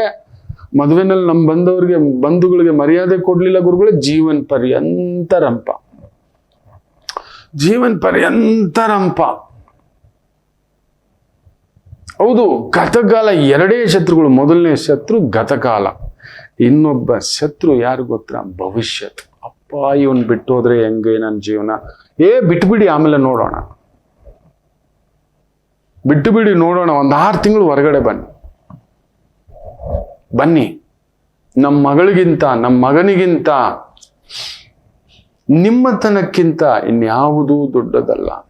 ಆ ಸಮಸ್ಯೆ, ಆ ಕಂಪನಿ ನಿಜವೇ ಚುಚ್ಚುತ್ತಿದ್ದಾನೆ, ದಿನಾ ಮಾತುಗಳು, ಸಂಬಳ ಕೊಡ್ತಿದ್ದಾನೆ ನಿಜ. ನಿಮ್ ಕೈಲಿ ಎಲ್ರಿಗೂ ತಟ್ಕೊಳ್ಳೋ ಬಂಡತನ ಇಲ್ಲ. ನಾನು ಆಗಾಗ ಹೇಳ್ತಿರ್ತೇನೆ, ಕೆಲವು ಕಂಪನಿಗಳಲ್ಲಿ ಈ ಥರದ್ದಿರುತ್ತೆ. ಎದ್ರೆ ಕೂತ್ರೆ ಟಾರ್ಚರ್. ಅವಾಗ ಏನ್ ಅನ್ಕೋಬೇಕು ಗೊತ್ತಾ? ಟಾರ್ಚರ್ ಅನ್ಕೋಬಾರ್ದು. ದುಡ್ಡು ಕೊಡ್ತಾವ್ ಏನೋ ಮಾತಾಡಕ್ಕೆ, ಅಷ್ಟೇ, ಹೋಗೋ ಮಾತಾಡ್ಕೊಳ್ಳೋ ಅಂತ ಕಿವಿ ಬಂದ್ ಮಾಡ್ಕೋಬೇಕು. ನಾವು ಮನಸ್ಸನ್ನ ಬಿಗಿಯಾಗಿ ಇಟ್ಕೋಬೇಕು. ಯಾವಾಗ ನೀನ್ ಸಂಬಳ ಕೊಡ್ತಿರೋದೇ ಬೈಯೋಕೆ, ನೀನ್ ಸಂಬಳ ಕೊಡೋದೇ ನಿನ್ನ ತಯ್ಯ ತಕ್ಕ ವಿಕಾರಗಳನ್ನ ತೋರಿಸ್ಲಿಕ್ಕೆ. ನನಗೇನ್ ಸಂಬಳ ಕೊಡ್ತಿದ್ಯಾ ಶಿವ ಅಂತ ಬಂದೆ ಅಂತ ಹೇಳ್ಬಿಟ್ಟು ಬರ್ತಾ ಇರ್ಬೇಕಷ್ಟೇ. ಅಷ್ಟು ಗಟ್ಟಿತನ ಎಲ್ರಿಗೂ ಬರೋದಿಲ್ಲ, ಎಲ್ಲರಿಗೂ ಬರುವುದಿಲ್ಲ. ಅಂತ ಸಂದರ್ಭದಲ್ಲಿ ಬಿಟ್ಟು ಬಿಡಿ. ಅದು ಎಷ್ಟೇ ಒಳ್ಳೆ ಯಜಮಾನ ಆದ್ರೂ, ನಾನಾದ್ರೂ ಬಿಟ್ಬಿಡಿ ಅಂತ ನನ್ನ ಧರ್ಮಪತ್ತಿಗೆ ಹೇಳ್ತಾನೆ. ಅರೆ, ನನ್ನಲ್ಲಿ ಎಷ್ಟೋ ಒಳ್ಳೇದಿರ್ಬೋದು ಪುಟ್ಟ, ನನ್ನಲ್ಲಿರೂ ನಿನಗಿಡಿಸೋದ ವಿಕೃತಿ, ಅದು ನನಗಾಕೃತಿ. ನಾನು ಅನ್ಕೋತೀನಿ ಅವಳು ಸ್ವೀಕರಿಸ್ಬೇಕು. ಆಗೋಲ್ಲ. 57 ವಯಸ್ಸಿನ ಒಂದು ಸ್ತ್ರೀ ನಿರ್ಧಾರ ತಗೊಂಡು ಬಂದಾಗ ಹ್ಯಾಟ್ಸ್ ಆಫ್ ಮಗು ಅಂತ ಹೇಳಿದೆ. ಹ್ಯಾಟ್ಸ್ ಆಫ್ ಮಗು ಅಂತ. ಡೈವರ್ಸ್ ಈಗ ಡೈವರ್ಸ್ ತಗೊಂಡಿದೆ. ಮೊಮ್ಮಕ್ಕಳು, ಆ ಮೊಮ್ಮಕ್ಕಳಿಗೆ 6 ವರ್ಷ 3 ವರ್ಷ ತುಂಬಿದ ಮೇಲೆ yes have taken a decision ಅಂದ್ರೆ ಎಷ್ಟು ಖುಷಿ ಪಟ್ಟೆ ಗೊತ್ತಾ? ಅಷ್ಟು ವರ್ಷ ಅದು ಹೆಂಗೆ ಜೈಲಲ್ಲಿತ್ತು. ನಾಳೆ ಏನಾಗ್ಬಿಡುತ್ತೆ? ಏನೂ ಆಗೋಲ್ಲ. ನೀವು ದೊರೆಯಲ್ಲ. ಪ್ರಧಾನಿ ಪಟ್ಟ ನಿಮ್ಮ ಹತ್ರ ಇಲ್ಲ, ಅದಾನಿ ಅಷ್ಟು ದೊಡ್ಡ ಅಂತಸ್ತು ನಿಮ್ಮ ಹತ್ರ, ಆಸ್ತಿಯು ನಿಮ್ಮ ಹತ್ರ ಇಲ್ಲ. ಜೋಳಿಗೆ ದಾಸರುಗಳು ನಾವೆಲ್ಲ ಉಳುಕಡ್ಡಿಗಳು. ಅವ್ನು ಬಿಟ್ಟು ಹೋದ್ರೆ ಒಂದು 10 ಲಕ್ಷ ಜನ ವರ್ಕರ್ಸ್ ಇದ್ದಾರೆ. ಟಾಟಾ ಬಿಟ್ಟು ಹೋದ್ರೆ ಒಂದು ಕಡಿಮೆ ಅಂದ್ರೆ 10 ಲಕ್ಷ ಜನ ವರ್ಕರ್ಸ್ ನೇರ ಪರೋಕ್ಷವಾಗಿ ಇದ್ದಾರೆ. ಆಸ್ತಿಗಳಿದ್ದಾವೆ, ತಗಾದೆಗಳಿದ್ದಾವೆ, ವ್ಯಾಜ್ಯಗಳಿದ್ದಾವೆ, ವ್ಯವಹಾರಗಳಿದ್ದಾವೆ, ಎಷ್ಟೋ ಇದೆ. ಏನ್ ಅಂತದ್ದಾಗ್ಬಿಡುತ್ತೆ. ನಾವು ಭಯ ಪಡೋದೇ ಭವಿಷ್ಯತ್ತು. ಅಯ್ಯೋ, ನನ್ನ ಮಗನಿಗೆ ತಪ್ಸೋಕ್ಕಾಗುತ್ತಾ? ಏನಾದರೂ ಹುಲುಕಡ್ಡಿಯನ್ನ, ಸಪ್ತರ್ಷಿ ಮಂಡಲವೇ ಇದ್ದು ಇವತ್ತು ಪುಷ್ಯ ನಕ್ಷತ್ರ ಅದನ್ನ ಹೇಳ್ತಿದ್ದಾನೆ ನೋಡಿ. ರಾಮಚಂದ್ರ ಪ್ರಭು ವನವಾಸಕ್ಕೆ ಹೋಗಿದ್ದೇ ಪುಷ್ಯ ನಕ್ಷತ್ರದ ದಿನ. ವಸಿಷ್ಠರು ಕುಲಗುರುಗಳು, ಅವರು ನೆನಪಿಟ್ಟುಕೊಳ್ಳಿ. ಕುಲಗುರುಗಳು ಎಷ್ಟು ತಲೆಮಾರಿಗೆ ಅವರು ಕುಲಗುರುಗಳು ಗೊತ್ತಾ? ವಸಿಷ್ಠರು ಬರೀ ರಾಮರಿಗಲ್ಲ, ರಾಮರ ತಂದೆ, ತಾತ, ಮುತ್ತಾತ, ಕೋಲ್ತಾತ, ಎಂತೆಂಥವ್ರಿಗೂ, ದಿಲೀಪ ಮಹಾರಾಜನಿಂದ ಹಿಡಿದು, ರಘುವಿನಿಂದ ಹಿಡಿದು ಅಂಬರೀಷ ಚಕ್ರವರ್ತಿಯಿಂದ ಹಿಡಿದು ಸತ್ಯ ಹರಿಶ್ಚಂದ್ರನಿಂದ ಹಿಡಿದು ಓ ರಾಮಚಂದ್ರ ವಸಿಷ್ಠರು ಎಷ್ಟು ದೊಡ್ಡ ದೀರ್ಘಾಯುಷಿ ಲೆಕ್ಕ ಹಾಕೊಳ್ಳಿ. ಅಂತ ವಸಿಷ್ಠರು ನಿಲ್ಲಿಸ್ಲಿಕ್ಕಾಗಲಿಲ್ಲ. ವಿಶ್ವಾಮಿತ್ರರು ಅಬ್ಬೋ ರಾಮರು ಕೇಳ್ತಾರೆ, ನಿಮ್ಮನ್ನೆಲ್ಲರೂ ವಿಶ್ವಾಮಿತ್ರರು ಅಂತಾರಲ್ವಾ, ನಿಮ್ಮ ಬಗ್ಗೆ ಏನಾದ್ರೂ ನಮಗೆ ಹೇಳಿ ತಿಳ್ಕೋಬೇಕು ಅಂದ್ರೆ ಒಂದೇ ಮಾತಲ್ಲಿ ಹೇಳ್ತಾರೆ ವಿಶ್ವಾಮಿತ್ರರು. ದ ಬ್ಯೂಟಿಫುಲ್ ಪ್ರಭಾವ ನೋಡಪ್ಪ, ನನಗಿಂತ ಈ ಲೋಕಕ್ಕೆ ಮಿತ್ರನಿಲ್ಲ, ಈ ವಿಶ್ವಕ್ಕೆ ನನಗಿಂತ ಮಿತ್ರನಿಲ್ಲ. ನಾನು ಮಾಡಿದಷ್ಟು ಒಳ್ಳೆಯದು, ಹಾಗೆ ನನಗಿಂತ ಎಡವಟ್ಟು ವ್ಯಕ್ತಿ ಇಲ್ಲ. ನನ್ನಿಂದ ಆದ ಅನಾಹುತಕ್ಕೆ ನನ್ನ ಮಕ್ಕಳನ್ನೇ ಭಸ್ಮ ಮಾಡಿಬಿಟ್ಟಿದ್ದೀನಿ. 1000 ಮಕ್ಕಳು ನಿಂಗೆ ತೆಗೆದು ಭಸ್ಮ ಮಾಡಿಬಿಟ್ಟಿರ್ತಾರೆ. ನಾನು ಹೇಳಿದ ಕೆಲಸ ಮಾಡಿಲ್ಲ, ಹೋಗ್ರಿ ಅಂತ ಹೇಳ್ಬಿಟ್ಟು ಅಂತ ಒಂದು ವಿಪರೀತ ಕೋಪದ ಪರಾಕಾಷ್ಠತೆಯ ಎಡವಟ್ಟು ವ್ಯಕ್ತಿ ವಿಶ್ವಾಮಿತ್ರ. ಒಂದೇ ವರ್ಡ್ ಅಲ್ಲಿ ಇನ್ನೊಂದು ಬ್ರಹ್ಮಾಂಡ ನೆನಪಿಟ್ಕೊಳ್ಳಿ. ಇನ್ನೊಂದು ಬ್ರಹ್ಮಾಂಡ. ಇವಾಗ ಒಂದು ಬ್ರಹ್ಮಾಂಡ ಅಂತ ಹೇಳಿದ್ರೆ ಸೂರ್ಯ, ಚಂದ್ರ, ಮಂಗಳ, ಬುಧ, ಗುರು, ಶುಕ್ರ, ಶನಿ, ರಾಹು, ಕೇತು, ನಮ್ಮ ಭೂಮಿ, ಇದೆಲ್ಲ ಇರತಕ್ಕಂಥದ್ದು ಒಂದು ಬ್ರಹ್ಮಾಂಡ, ಒಂದು ಗ್ಯಾಲಕ್ಸಿ ಅಂತ. Imagine one more Galaxy has created ಅಂತ. ಇನ್ನೊಂದು ಸ್ವರ್ಗಲೋಕವನ್ನೇ ಸೃಷ್ಟಿಸ್ತವನು. ಎಂಥ ಶಕ್ತಿ ಅಂತ ವಿಶ್ವಾಮಿತ್ರರಿದ್ದು ರಾಮಚಂದ್ರ ಪ್ರಭುವಿನ ವನವಾಸ, ಸೀತಮ್ಮನ ವನವಾಸ ತಪ್ಪಿಸಿದ್ರ. ಶತಾನಂದರು, ಅವರ ತಂದೆ ಗೌತಮರು, ಸುಮ್ಮನೆನ ಜಾಬಾಲಿ ಮಹರ್ಷಿ, ವಿಶ್ವಾಮಿತ್ರ ಮಹರ್ಷಿ, ಅಗಸ್ತ್ಯರು, ಇಬ್ಬರ ಇದ್ದಿದ್ದು ಮಕ್ಕಳೇ. ಸಪ್ತರ್ಷಿ ಮಂಡಲವೇ ಇತ್ತು. ತಪ್ಪಿಸ್ಲಿಕ್ಕಾಗಲಿಲ್ಲ. ನೀವು ನಿಮ್ಮ ಭವಿಷ್ಯತ್ನ ಬದಲಾಯಿಸ್ಬರ್ತೀರಾ? ಈ ಇಬ್ಬರೇ ಶತ್ರುಗಳು ನೆನಪಿಟ್ಟುಕೊಳ್ಳಿ ಜೀವನದಲ್ಲಿ. ಈ ಇಬ್ಬರೇ. ನಾನು ಯಾವಾಗಲೂ ಹೇಳ್ತಿರ್ತಾನೆ, ಕೆಟ್ಟವನು ಸಾಯೋವಾಗ ತುಂಬಾ ಕಷ್ಟಪಟ್ಟು ಸಾಯ್ತಾನೆ, ನಿಜವೇ. ಕೆಟ್ಟವನು, ಕೆಟ್ಟದ್ದು ಮಾಡಿದವನು ಸಾಯೋವಾಗ ನರಳಿ ಒದ್ದಾಡಿ ಇನ್ನೊಂದು ಬಾಧೆಗಳು, ಸಂಕಟಗಳು, ಅವಮಾನಗಳು, ಅಪಕೀರ್ತಿಗಳು ಇದೆಲ್ಲ ತಗೊಂಡು ಸಾಯ್ತಾನೆ. ನಮ್ಮ ಹೊಟ್ಟೆ ಒಡೆದು ಓದಾಕೋಣವನು, ನಮ್ಮ ಬದುಕು ಕಸ್ದಾಕೋಣ. ಇವಾಗ ವಿಜಯ್ ಮಲ್ಯಗ ಹಂಗೆ ಅನ್ನೋದು ಹೋದ್ರೆ, ವಿಜಯ್ ಮಲ್ಯಗ ಹಾಗೆ ಅನ್ನೋದು. ಈ ಥರದ್ದು ಮಾಡಿರೋರು ತುಂಬಾ ಜನ ಇದ್ದಾರೆ. ಎಷ್ಟು ಜನ ಹೆಣ್ಮಕ್ಳು ಬಾಳ ಬೆಂಕಿ ಹಚ್ಚಿರೋರು, ಎಷ್ಟು ಜನ ಬದುಕು.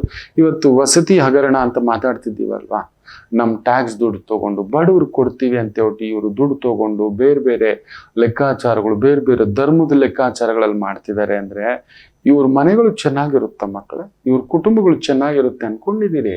ಖಂಡಿತ ಇಲ್ಲ, ಬರ್ದಿಟ್ಕೊಳ್ಳಿ. ಅಂತಿಂತ ಸಾವಲ್ಲ ಇವ್ರುಗಳು ಸಾಯೋದು. ಇದು ನೇರ ಹೇಳ್ತೀನಿ, ಕಲಿಯುಗ. ಆಲ್ರೆಡಿ ವೀರಬ್ರಹ್ಮೇಂದ್ರ ಸ್ವಾಮಿಗಳು ಏನ್ ಹೇಳಿದ್ದಾರೆ, ನಮ್ಮ ಕೈವಾರ ತಾತಯ್ಯ ಹೇಳಿರೋದಂತೂ ಒಂದೊಂದು ಅಕ್ಷರಶಃ ನಡೀತಿದೆ. ದೊರಲೇ ದೊಂಗಲೇ ದೋಚಿಕೊಂಟಾರು. ನೋಡಿ, ದೊರೆ ಮಟ್ಟದ ವ್ಯಕ್ತಿಗಳು ನಿಂತ್ಕೊಂಡು ಏನಿದು. ಇದಕ್ಕೆ ತುಂಬಾ ಚೆನ್ನಾಗಿ ನಮ್ಮ ಗುರುಗಳು ಹೇಳ್ತಾರೆ, ಕೆಟ್ಟದ್ದು ಮಾಡಿದವನು ಕಡೆಗಾಲದಲ್ಲಿ ನರಳಿ ಒದ್ದಾಡಿ ಅದು ಸಾಯ್ತಾನೆ ಅಂತ, ಆದ್ರೆ ನಿಮಗೆ ಗೊತ್ತಿದೆ ಒಂದು ಸತ್ಯ ಹೇಳ, ಒಳ್ಳೆ ಮನುಷ್ಯ ಜೀವನ ಪರ್ಯಂತ ಒದ್ದಾಡಿಯೇ ಸಾಯ್ತಾನೆ. ಜೀವನ ಪರ್ಯಂತ ಸಾಯೋ ತನಕನೂ ಕಷ್ಟಪಡ್ತಾನೆ ಇರ್ತಾನೆ. ಕೆಟ್ಟದ್ದು ಮಾಡಿದವನು ಸಾಯೋಗ್ ಮಾತ್ರ ಕಷ್ಟಪಟ್ರೆ, ಒಳ್ಳೆಯವನು, ಒಳ್ಳೆ ಮನಸ್ಸಿರುವವನು ಸಾಯೋವರೆಗೂ ಏನ್ ಮಾಡೋಣ? ಈ ಒಳ್ಳೆತನಕ್ಕೆ ಕಲಿಯುಗದಲ್ಲಿ ಬೆಲೆ ಇಲ್ಲಪ್ಪ. ದೋಚುವವರಿಗೆ, ಮೋಸ ಮಾಡುವವರಿಗೆ ಸಾವಿರಾರು ಎಕರೆಗಳು ಅಲ್ಲಿ ನೋಡಿ, ಫೆರೋಲ್ ಮೇಲೆ ಬಿಡೋದು ಗುರುಗಳು ಅಂತ ಹೇಳ್ಕೊಂಡು ಮಾಡೋದೆಲ್ಲ ಮಾಡಿ ಅನಾಚಾರ ಮಾಡಿರೋರಿಗೆ 3 ತಿಂಗಳಿಗೆ, 6 ತಿಂಗಳಿಗೆ ಫೆರೋಲು. ಯಾರಾದ್ರೂ ಸಾಮಾನ್ಯ ಕೈದಿಗೆ ಹಂಗಾಗುತ್ತಾ? ಒಬ್ಬ ಯಾರೋ ಪಿಕ್ ಪಾಕೆಟ್ರು ಏನೋ ಒಂದು ಆಕಸ್ಮಿಕ ಕೋಪದಲ್ಲಿ ಒಂದು ಹತ್ಯೆಯೋ ಇನ್ನೊಂದು ಮಾಡಿಬಿಟ್ಟಿದ್ದಾನೆ, ಅವನನ್ನ ಈ ರೀತಿ ಇಷ್ಟು ಬಾರಿ ಪೆರೋಲ್ ಬಿಡ್ತಾರ? ಆಗುತ್ತಾ? ಸಾಮಾನ್ಯರ ಕೇಸುಗಳು ಬೇಗ ಬರುತ್ತಾ? ದೊಡ್ಡವ್ರದಾದ್ರೆ ಬೇಗ ಬರುತ್ತೆ, ಆಗುತ್ತಾ? ಯೋಚನೆ ಮಾಡಿ ನೋಡಿ. ಒಳ್ಳೆ ಅವನು ಸಾಯೋವರೆಗೂ ಕಷ್ಟಪಡೋದೆ. ಸಾಯೋವಾಗ ನೆಮ್ಮದಿಯಾಗಿ ಸಾಯೋದು. ನಿಜವೇ ಅದು ನನ್ನ ತಾಯಿ ಇರ್ಬೋದು, ಅದೇ ಸಾಕ್ಷಿ, ನಾನು ನೋಡಿದ್ದಾನೆ. ನೆಮ್ಮದಿಯಾಗಿ ಹೊರಡುಮ್ಮ, ಏನಮ್ಮ ನಿನಗಿನ್ನಿದೆ, ಎಲ್ಲ ಆಗಿದೆ ಅಲ್ವಾ, ನಾನು ಇದ್ದೀನಲ್ವಾ. ತಂದೆಗೂ ಅದನ್ನೇ ಹೇಳಿದ, ಅಯ್ಯ ನಿನಗೆ ಯಾವ ಆಸೆಗಳು ಇಲ್ಲ, ಆಕಾಂಕ್ಷೆಗಳು ಇಲ್ಲ, ಬದುಕು ಎಷ್ಟು ಕೊಡ್ತು ಅದ್ರಲ್ಲಿ ನೀನು ಈಜಿದೆ, ಅದ್ರಲ್ಲಿ ಎಷ್ಟು ಬೊಗಸೆ ಇತ್ತು ನಮಗೆ ಅಷ್ಟು ಕೊಟ್ಟೆ ಅಯ್ಯ, ಅಷ್ಟೇನು ತುಂಬ ಕೊಟ್ಟಿದ್ಯಾ, ನಿಂದೆಲ್ಲ ಕೊಟ್ಟಿದ್ಯಾ, ನಿನಗೆ ಅಂತ ಏನು ಇಟ್ಕೊಂಡಿಲ್ಲ. ಹರಿದೋಗಿರೋ ಚಡ್ಡಿ ನೀವು ನಂಬೋಲ್ಲ, ಭಾನುವಾರ ಬಂತು ಅಂದ್ರೆ ಅಪ್ಪಾಜಿ ಮನೇಲಿದ್ರೆ ಹರಿದೋಗಿರೋದು ಆ ಪಟಾಪಟ್ಟಿ ಚಡ್ಡಿ, ಸೂಜಿ ದಾರ ಹಾಕೊಂಡು ತನ್ನ ಪಾಡಿಗೆ ನಾವು ನೋಡಬಾರ್ದು ಅಂತ ಎಲ್ಲೋ ಮೂಲೆಯಲ್ಲಿ ಕೂತ್ಕೊಂಡು ಏನಿಲ್ಲ ಆ ಕಡೆ ಹೋಗ್ರಿ ಅಂತ ನೋಡಬಾರ್ದು ಅಂತ ಪುಣ್ಯಾತ್ಮ ನಮಗೆ ಒಳ್ಳೆ ಬಟ್ಟೆ ಕೊಡಿಸ್ತಾವ.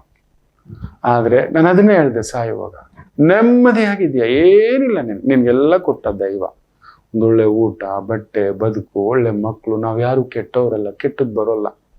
ಮೇ ಬಿ ಬುದ್ಧಿವಂತರು ಅಲ್ಲದೆ ಇರ್ಬೋದು, ನಿನ್ನ ಇನ್ನೂ ಬೇರೆ ಮಕ್ಕಳು, ನಾನು ಅದೃಷ್ಟವಂತ, ದೈವ ಬಲ ನನಗಿದೆ, ನಿಮ್ಮಗಳ ಒಂದು ಆಶೀರ್ವಾದ ಇದೆ, ನೆಮ್ಮದಿಯಾಗಿದ್ಯಾ, ನೆಮ್ಮದಿಯಾಗಿ ಹೋಗು, ಜೀವನ ಪರ್ಯಂತ ಕಷ್ಟಪಟ್ಟೆ, ಸಾಯೋವಾಗ ಆದರೂ ನೆಮ್ಮದಿಯಾಗಿ ಹೋಗು ಅಯ್ಯ ಅಂತ ಹೇಳಿದ್. ಒಂದು 30 ದಿನ ಈ just walked away like A gentleman ಅಷ್ಟೆ. ಅದನ್ನೇ ನಾನು ನಿಮಗೂ ಹೇಳ್ತಿದ್ದೇನೆ, ಈ ಎರಡೇ ಶತ್ರುಗಳು, ಒಂದ ಗತಕಾಲ, ಇಲ್ಲ ಭೂತಕಾಲದಲ್ಲಿ ಬರುತ್ತೆ. ಹಿಂಗಾಗ್ಬಿಟ್ರೆ ಗುರುಗಳೇ, ಮನೆ ಹೋಗ್ಬಿಟ್ರೆ ಗುರುಗಳೇ, ಈ ಕೇಸ್ ಸೋತು ಬಿಟ್ರೆ ಗುರುಗಳೇ, ನನ್ನ ಮಗ ದಾರಿ ತಪ್ಪಿಟ್ರೆ ಏನ್ ಮಾಡಕ್ಕಾಗುತ್ತೆ? ರಾಮರ ವನವಾಸ ತಪ್ಪಿಸ್ಲಿಕ್ಕಾಗ್ಲಿಲ್ಲ, ಭಗವಂತ ಶ್ರೀ ಕೃಷ್ಣರ ಜನನ ಜೈಲಲ್ಲಿ ಹುಟ್ಟೋದನ್ನು ತಪ್ಪಿಸ್ಲಿಕ್ಕಾಗ್ಲಿಲ್ಲ, ಬೇರೆದನ್ನು ತಪ್ಪಿಸ್ಲಿಕ್ಕಾಗುತ್ತಾ ಮಕ್ಕಳೇ? ಎರಡೂ ಬಿಟ್ಟು ವರ್ತಮಾನದಲ್ಲಿ ಬದುಕಬೇಕು. ಇವತ್ತಿನ ದಿನಕ್ಕೆ ಏನ್ ಮಾಡ್ಬೇಕು ಮಾಡಿ, ವರ್ತಂ, ಈ ಕ್ಷಣಂ, ಈ ದಿನ, ಇವತ್ತು ಈ ದಿನ ಎದ್ರಿ, ನೀವೊಂದು ತಂದೆ ಆಗಿದ್ದೀರಿ, ಕರ್ತವ್ಯ ಮಾಡಿ. ಮಗನಾಗಿದ್ದೀರಿ, ನಿಮ್ಮ ಕರ್ತವ್ಯ ಮಾಡಿ. ಯಜಮಾನ ಆಗಿದ್ದೀರಿ, ನಿಮ್ಮ ಕರ್ತವ್ಯ ಮಾಡಿ. ಮಗಳಾಗಿದ್ದೀರಿ, ನಿಮ್ಮ ಕರ್ತವ್ಯ ಮಾಡಿ. ಸೊಸೆಯಾಗಿದ್ದೀರಿ, ನಿಮ್ಮ ಕರ್ತವ್ಯ ಮಾಡಿ. ದೊರೆಯಾಗಿದ್ದೀರಿ, ಇವತ್ತೇನ್ ಮಾಡ್ಬೇಕು? ಈ ಕ್ಷಣ, ಈ ದಿನ ಇನ್ನಷ್ಟು ಒಳ್ಳೇದಾಗಿ ಮಾಡ್ತೇನೆ, ಇನ್ನಷ್ಟು ಈ ದಿನ, ಈ ಕ್ಷಣ ನನ್ನದು, ಈ ಕ್ಷಣವಷ್ಟೇ ನಮ್ಮದು, ಹಿಂದೆಯೂ ನಮ್ಮದಲ್ಲ, ಮುಂದೆಯೂ. ಈ ಎರಡೇ ಶತ್ರುಗಳು ತಿಂದಾಕ್ತಿರೋದು ನೀವು. ಅದಕ್ಕೆ ಈ ತರ ಕೃಷ. ಅದಕ್ಕೆ ನೀವು ನೋಡಿ, ಇವತ್ತು ಹೆಚ್ಚು ಕಡಿಮೆ ಮೊನ್ನೆ ಡೇಟಾ ಹೇಳ್ತಿದ್ದಾರೆ, ಬರೀ 1 ವರ್ಷದಲ್ಲೇನೋ ಹೆಚ್ಚು ಕಡಿಮೆ ಹಾಸನ 1ರಲ್ಲೇ 500 ಚಿಲ್ಲರೆ ಹೃದಯಾಘಾತಗಳು. ಅಂದ್ರೆ ಏನ್ರಿ ಅದು ಮಾತು? ಹಾಗಾದ್ರೆ ಪ್ರತಿ ಡಿಸ್ಟಿಕ್ದು ತೆಗೆದ್ರೆ ಏನಾಗ್ತಿದೆ, ಪ್ರತಿ ಸ್ಟೇಟ್ ತೆಗೆದ್ರೆ ಏನಾಗ್ತಿದೆ? ನೀವೆಷ್ಟು ಭಾವುಕರಾಗ್ತಿದ್ದೀರಿ. ನಿರ್ಭಾವುಕರಾಗಿ ಬದುಕಬೇಕು. ಮನಸ್ಸನ್ನ ಬಂಧಿಸಿ ನಿರ್ಬಂಧಿಸ್ಕೋಬೇಡಿ. ತೀರಾದಿಲ್ಲ, ತೀರಾ ಅದು ಸಿಗಲಿಲ್ಲ, ತೀರಾ ಅದು ಸಿಗ್ತಿಲ್ಲ, ಇಲ್ಲ ತೀರಾ ಸಿಗಲಿಲ್ಲ. ಈ ಎರಡರಲ್ಲೇ ಸಿಗಲಿಲ್ಲ, ಸಿಕ್ಕಿದ್ದು ದಕ್ಕಿಸ್ಲಿಲ್ಲ, ಹಿಡ್ಕೊಳ್ಳಿಲ್ಲ, ಇಲ್ಲ. ವರ್ತಮಾನಕ್ಕೆ ಈ ಕ್ಷಣ ನಿಮ್ಮದು. ನನ್ನ ಮಗಳಿದ್ದಾಳೆ ಮಾಡಿ, ನನ್ನ ಮಗ ಇದ್ದಾನೆ ಮಾಡಿ, ತಂದೆ ಇದ್ದಾನೆ ಮಾಡಿ. ಇವತ್ತಿಗೆ ನಮಸ್ಕಾರ ಹಾಕ್ಬಿಡಿ, ಇವತ್ತಿಗೆ ಮಾತಾಡಿ. ಸತ್ ಮೇಲೆ ಏನು ಹೋಗಿ ನೋಡೋದು? ಸೀರಿಯಸ್ ಆದಾಗ ಏನು ಹೋಗಿ ನೋಡೋದು? ಚೆನ್ನಾಗಿದ್ದಾಗಲೇ ಹೋಗಿ ಮಾತಾಡಿಸಿ, ಚೆನ್ನಾಗಿದ್ದಾಗಲೇ ಹಾಯ್ ಅನ್ನಿ. ಒಂದು ಮಾತು, ಯಾವುದೋ ಒಂದು ವಾಟ್ಸಪ್ ಗ್ರೂಪ್ ಮಾಡ್ಕೊಂಡು ಬೆಳಿಗ್ಗೆನ ಒಂದು ಗುಡ್ ಮಾರ್ನಿಂಗ್ ಹಾಕೋದಿಲ್ಲ. ನಿಜವಾಗ್ಲೂ ನಿಮಗೆ ಅಂಥದ್ದು ಒಂದು ಆತ್ಮೀಯತೆ ಇತ್ತು ಅಂದ್ರೆ 1 ವಾರಕ್ಕೋ 15 ದಿನಕ್ಕೂ ಹೇಗಿದೆಯೋ ಸ್ನೇಹಿತ, ಡನ್. ಏನ್ ತಿಂದೆ, ಹೇಗ್ ನಡೀತಿದೆ, ಡನ್. ನಾನು ಚೆನ್ನಾಗಿದ್ದೇನೆ, ಡನ್. ಎಸ್, ಈ ಭಾವದಿಂದ ಬದುಕಿ, ನನ್ನ ಮಾತು ಕೇಳಿ, ಇವತ್ತು ಕೊಟ್ಟಿರೋ ಊಟ ಆನಂದಿಸಿ. ನಾಳೆಗೆ ಇರುತ್ತೋ ಇಲ್ವೋ, ನಾಳೆಗೆ ಎತ್ತಿಡ್ತೀನೋ ಇಲ್ವೋ. ನೀವು ನೋಡಿ, ಯಾವುದಾದ್ರೂ ಪಶು ಪಕ್ಷಿ ಪ್ರಾಣಿಗಳು ವೆರಿ ರೇರ್ ಹಾರ್ಟ್ ಅಟ್ಯಾಕ್ ಕೇಳಿದ್ದೀರಾ? ಯಾವುದಾದ್ರು ಪಕ್ಷಿಗಳಿಗೆ ಹಾರ್ಟ್ ಅಟ್ಯಾಕ್ ಆಗಿ ಸಾಯ್ತಿದ್ದಾವೆ. ಈ ಕ್ಯಾನ್ಸರು, BP ಇದೆಲ್ಲ ನಾವು ತಂದು ಸಾಕಿರೋ ನಾಯಿಗಳಿಗೆ ಬರ್ತಿದೆ. ಅದು ಬಿಟ್ಟು ಬೇರೆಗಳಿಗೆ ನೋಡಿ, ವೆರಿ ರೇರ್, ನಾರ್ಮಲ್. ಅವುಗಳು ಪಶುಗಳು ಏನೋ ತಿಂತವೆ, ವಯಸ್ಸಾದ ಕಾಲದಲ್ಲಿ ಅದೊಂದು ಆಗುತ್ತೆ. ಮೊಸಳೆಗಳನ್ನೇ ಅಂಟು ಮಾಡ್ತಿದ್ನಂತೆ ಅಂಥ ಒಂದು ಹುಲಿ. ಮೊನ್ನೆ ಸತ್ತೋಗಿದ್ದಾನೆ ರಣತಂಬೋರ್ನಲ್ಲಿ. ವೆರಿ ಬಿಗ್ ಫೈಟರ್ ಅಂತೆ ಅವನು ಹುಲಿ. ಬೋನ್ ಕ್ಯಾನ್ಸರ್ ಬಂದು ಸತ್ತಿದ್ದಾನೆ. ನಿಜವೇ, ವೆರಿ ಫೇಮಸ್ ಅವನ್ ಗರ್ಜನೆಯೇ ಗರ್ಜನೆ. ಅವನಿಗೂ ನೋಡಿ ಬೋನ್ ಕ್ಯಾನ್ಸರ್ ಬಂತು. ಫೈಂಡ್ ಔಟ್ ಮಾಡಿದ್ದಕ್ಕೆ, ಅವನ ಮೇಲೆ ನಿಗಾ ಇಟ್ಟಿದ್ದಕ್ಕೆ ವಿಜ್ಞಾನಿಗಳು, ಪರಿಸರವಾದಿಗಳು ಅನ್ನತಕ್ಕಂಥದ್ದು. ಅದು ಬಿಟ್ಟರೆ ಇವತ್ತು ಪ್ರತಿ ಮನೆಯಲ್ಲೂ ಬೋನ್ ಕ್ಯಾನ್ಸರ್ ಏನು, ಎಲ್ಲ ಕ್ಯಾನ್ಸರು ಬರ್ತಿದೆ. ಇಲ್ಲೇ ನೋಡಿ, ಒಂದು 1000 ಸೀಟರ್ ಆಸ್ಪತ್ರೆ ಓಪನ್ ಆಗಿದೆ, ದೊಡ್ಡ ದೊಡ್ಡದೊಂದು ಓಪನ್ ಆಗಿದೆ, 1000 ಸೀಟ್ರ್ ಮೇಲೆ ಇದೆ ಅನ್ನೋದು. ಅಯ್ಯಯ್ಯಪ್ಪ, ಆ ಆಸ್ಪತ್ರೆ ನೋಡಿದ್ರೆ ಏನೋ ಇಷ್ಟು ಪೇಷಂಟ್ಗಳ. ಅವನಿಗೆ ಪೇಷಂಟು ಅಂತ ಬಂದ್ರೇನೆ ದುಡ್ಡು. ನೀವು ಪೇಷಂಟ್ಗಳಾಗ್ತಿದ್ದೀರಿ ಬದುಕಿರುವಾಗಲೇ. ಎಲ್ಲ ಆಸ್ಪತ್ರೆಗಳಿಗೆ ನೀವು ಬಂದು ಒಂದು ವರಮಾನ. ಮೊದಲೆಲ್ಲ ಒಂದು ಪೊಲೀಸ್ ಸ್ಟೇಷನ್ ಅನ್ನೋದು ಸಮಸ್ಯೆಗೆ ಪರಿಹಾರ. ಪೊಲೀಸ್ ಸ್ಟೇಷನ್ ನೋಡಿ, ಒಂದು ಮಾತಿತ್ತು, ಇವತ್ತಿಗೂ ಹೇಳ್ತಾರೆ, ರಾಮರಾಜ್ಯದಲ್ಲಿ ಒಂದು ನಿಯಮ, ಯಾವ ಊರಿನಲ್ಲಿ ಆಸ್ಪತ್ರೆ ಇಲ್ಲವೋ, ಯಾವ ಊರಿನಲ್ಲಿ ಪೊಲೀಸ್ ಠಾಣೆ ಇಲ್ಲವೋ ಅದು ರಾಮರಾಜ್ಯ ಅಂತ. ನಂಬ್ತೀರಾ? ಯಾವ ಊರಿನಲ್ಲಿ ಪೊಲೀಸ್ ಸ್ಟೇಷನ್ ಇಲ್ಲವೋ, ಪೊಲೀಸ್ ಸ್ಟೇಷನ್ಗೆ ಯಾವಾಗ ಹೋಗ್ತೀವಿ? ನಮ್ಮ ಮಾನಸಿಕ ವಿಕಾರಗಳು, ಈ ಗತಕಾಲದಲ್ಲಿ ಕುಳಿತುಕೊಂಡು ನಮ್ಮ ಅಪ್ಪಂದು ಜಾಗ ಇವನು ಕಿತ್ಕೊಂಡ, ನನಗೆ ಅವತ್ತು ವರದಕ್ಷಿಣೆ ಕೊಡ್ಲಿಲ್ಲ, ಇಲ್ಲ ವಧುದಕ್ಷಿಣೆ ಕೊಡ್ಲಿಲ್ಲ, ಇನ್ನೊಂದೇನೋ ಎತ್ಕೊಂಡು ವಿಕಾರ ಮಾಡ್ಕೊಂಡು ಬಡದಾಟ ಮಾಡ್ಕೊಂಡು ಪೊಲೀಸ್ ಸ್ಟೇಷನ್ ಮೆಟ್ಲು ಹೋಗೋದು. ಹೌದ್ರಾ? ಆ ವಿಕಾರಗಳೇ ಇಲ್ಲ ಅಂದ್ರೆ ಪೊಲೀಸ್ ಸ್ಟೇಷನ್ನೇ ಇಲ್ವೇ? ವಿಕಾರಗಳೇ ಇಲ್ಲ ಅಂದ್ರೆ ಪೊಲೀಸ್ ಸ್ಟೇಷನ್ ಇಲ್ಲ. ಸರಿ, ಆ ವಿಕಾರ ವಿಕೋಪಕ್ಕೆ ಹೋಗಿ ನಮ್ಮ ದೇಹದ ಮೇಲೆ ಅನಾರೋಗ್ಯ ಪ್ರಭಾವ ಆದ್ರೆ ಆಸ್ಪತ್ರೆಗಳ ಉತ್ಪತ್ತಿ. ಅದು ಇಲ್ಲ ಅಂದ್ರೆ ನಾವು ವಿಕಾರವಾಗಿ ಯೋಚಿಸ್ತಿಲ್ಲ. BP ಇನ್ನು ಅಯ್ಯೋ ಈಗಿಲ್ಲ, ಅದೇ ಆಗ್ತಿರೋದು. ಅಯ್ಯೋ ಹಾಗಿಲ್ಲ. ಇವತ್ತು ಮಧ್ಯಮ ವರ್ಗದವರ ಮನೆಯಲ್ಲಿ ಪ್ರತಿ ಮನೆಯಲ್ಲೂ ಕಾಯಿಲೆಗಳ ಗೂಡು. ಕಾರಣ ಈ ರೀತಿ, ಒಂದು ಗತಕಾಲ ಇಲ್ಲ ಭೂತಕಾಲ. ಈ 2 ಶತ್ರುಗಳನ್ನ ಬಿಟ್ಟು ಇವತ್ತೇನ್ ಕೊಟ್ಟಿದ್ದ ನನ್ನ ದೇವರು? ಕೂಲಿ ಕೆಲಸ ಕೊಟ್ಟಿದ್ದಾನೆ, ತೃಪ್ತಿಯಾಗಿ ಮಾಡಿ ಮಕ್ಕಳೇ. ನಾನು ಕೂಲಿ ಕೆಲಸ ಮಾಡಿದ್ದಾನೆ. ಐ ಟೇಕನ್ ಒಂದು 2 ರೂಪಾಯಿ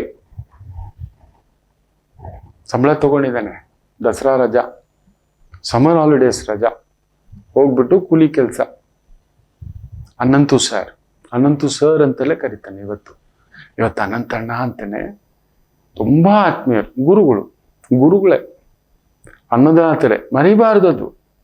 ಶಾಲೆಗೆ ಒಂದು 7ನೇ ಕ್ಲಾಸು ಅಂತ ಅನ್ಕೋತಾನೆ. ಇರ್ಲಿ ಹೋಗ್ಲಿ ಮಗ ಅಂತ ಏನೋ ಒಂದು.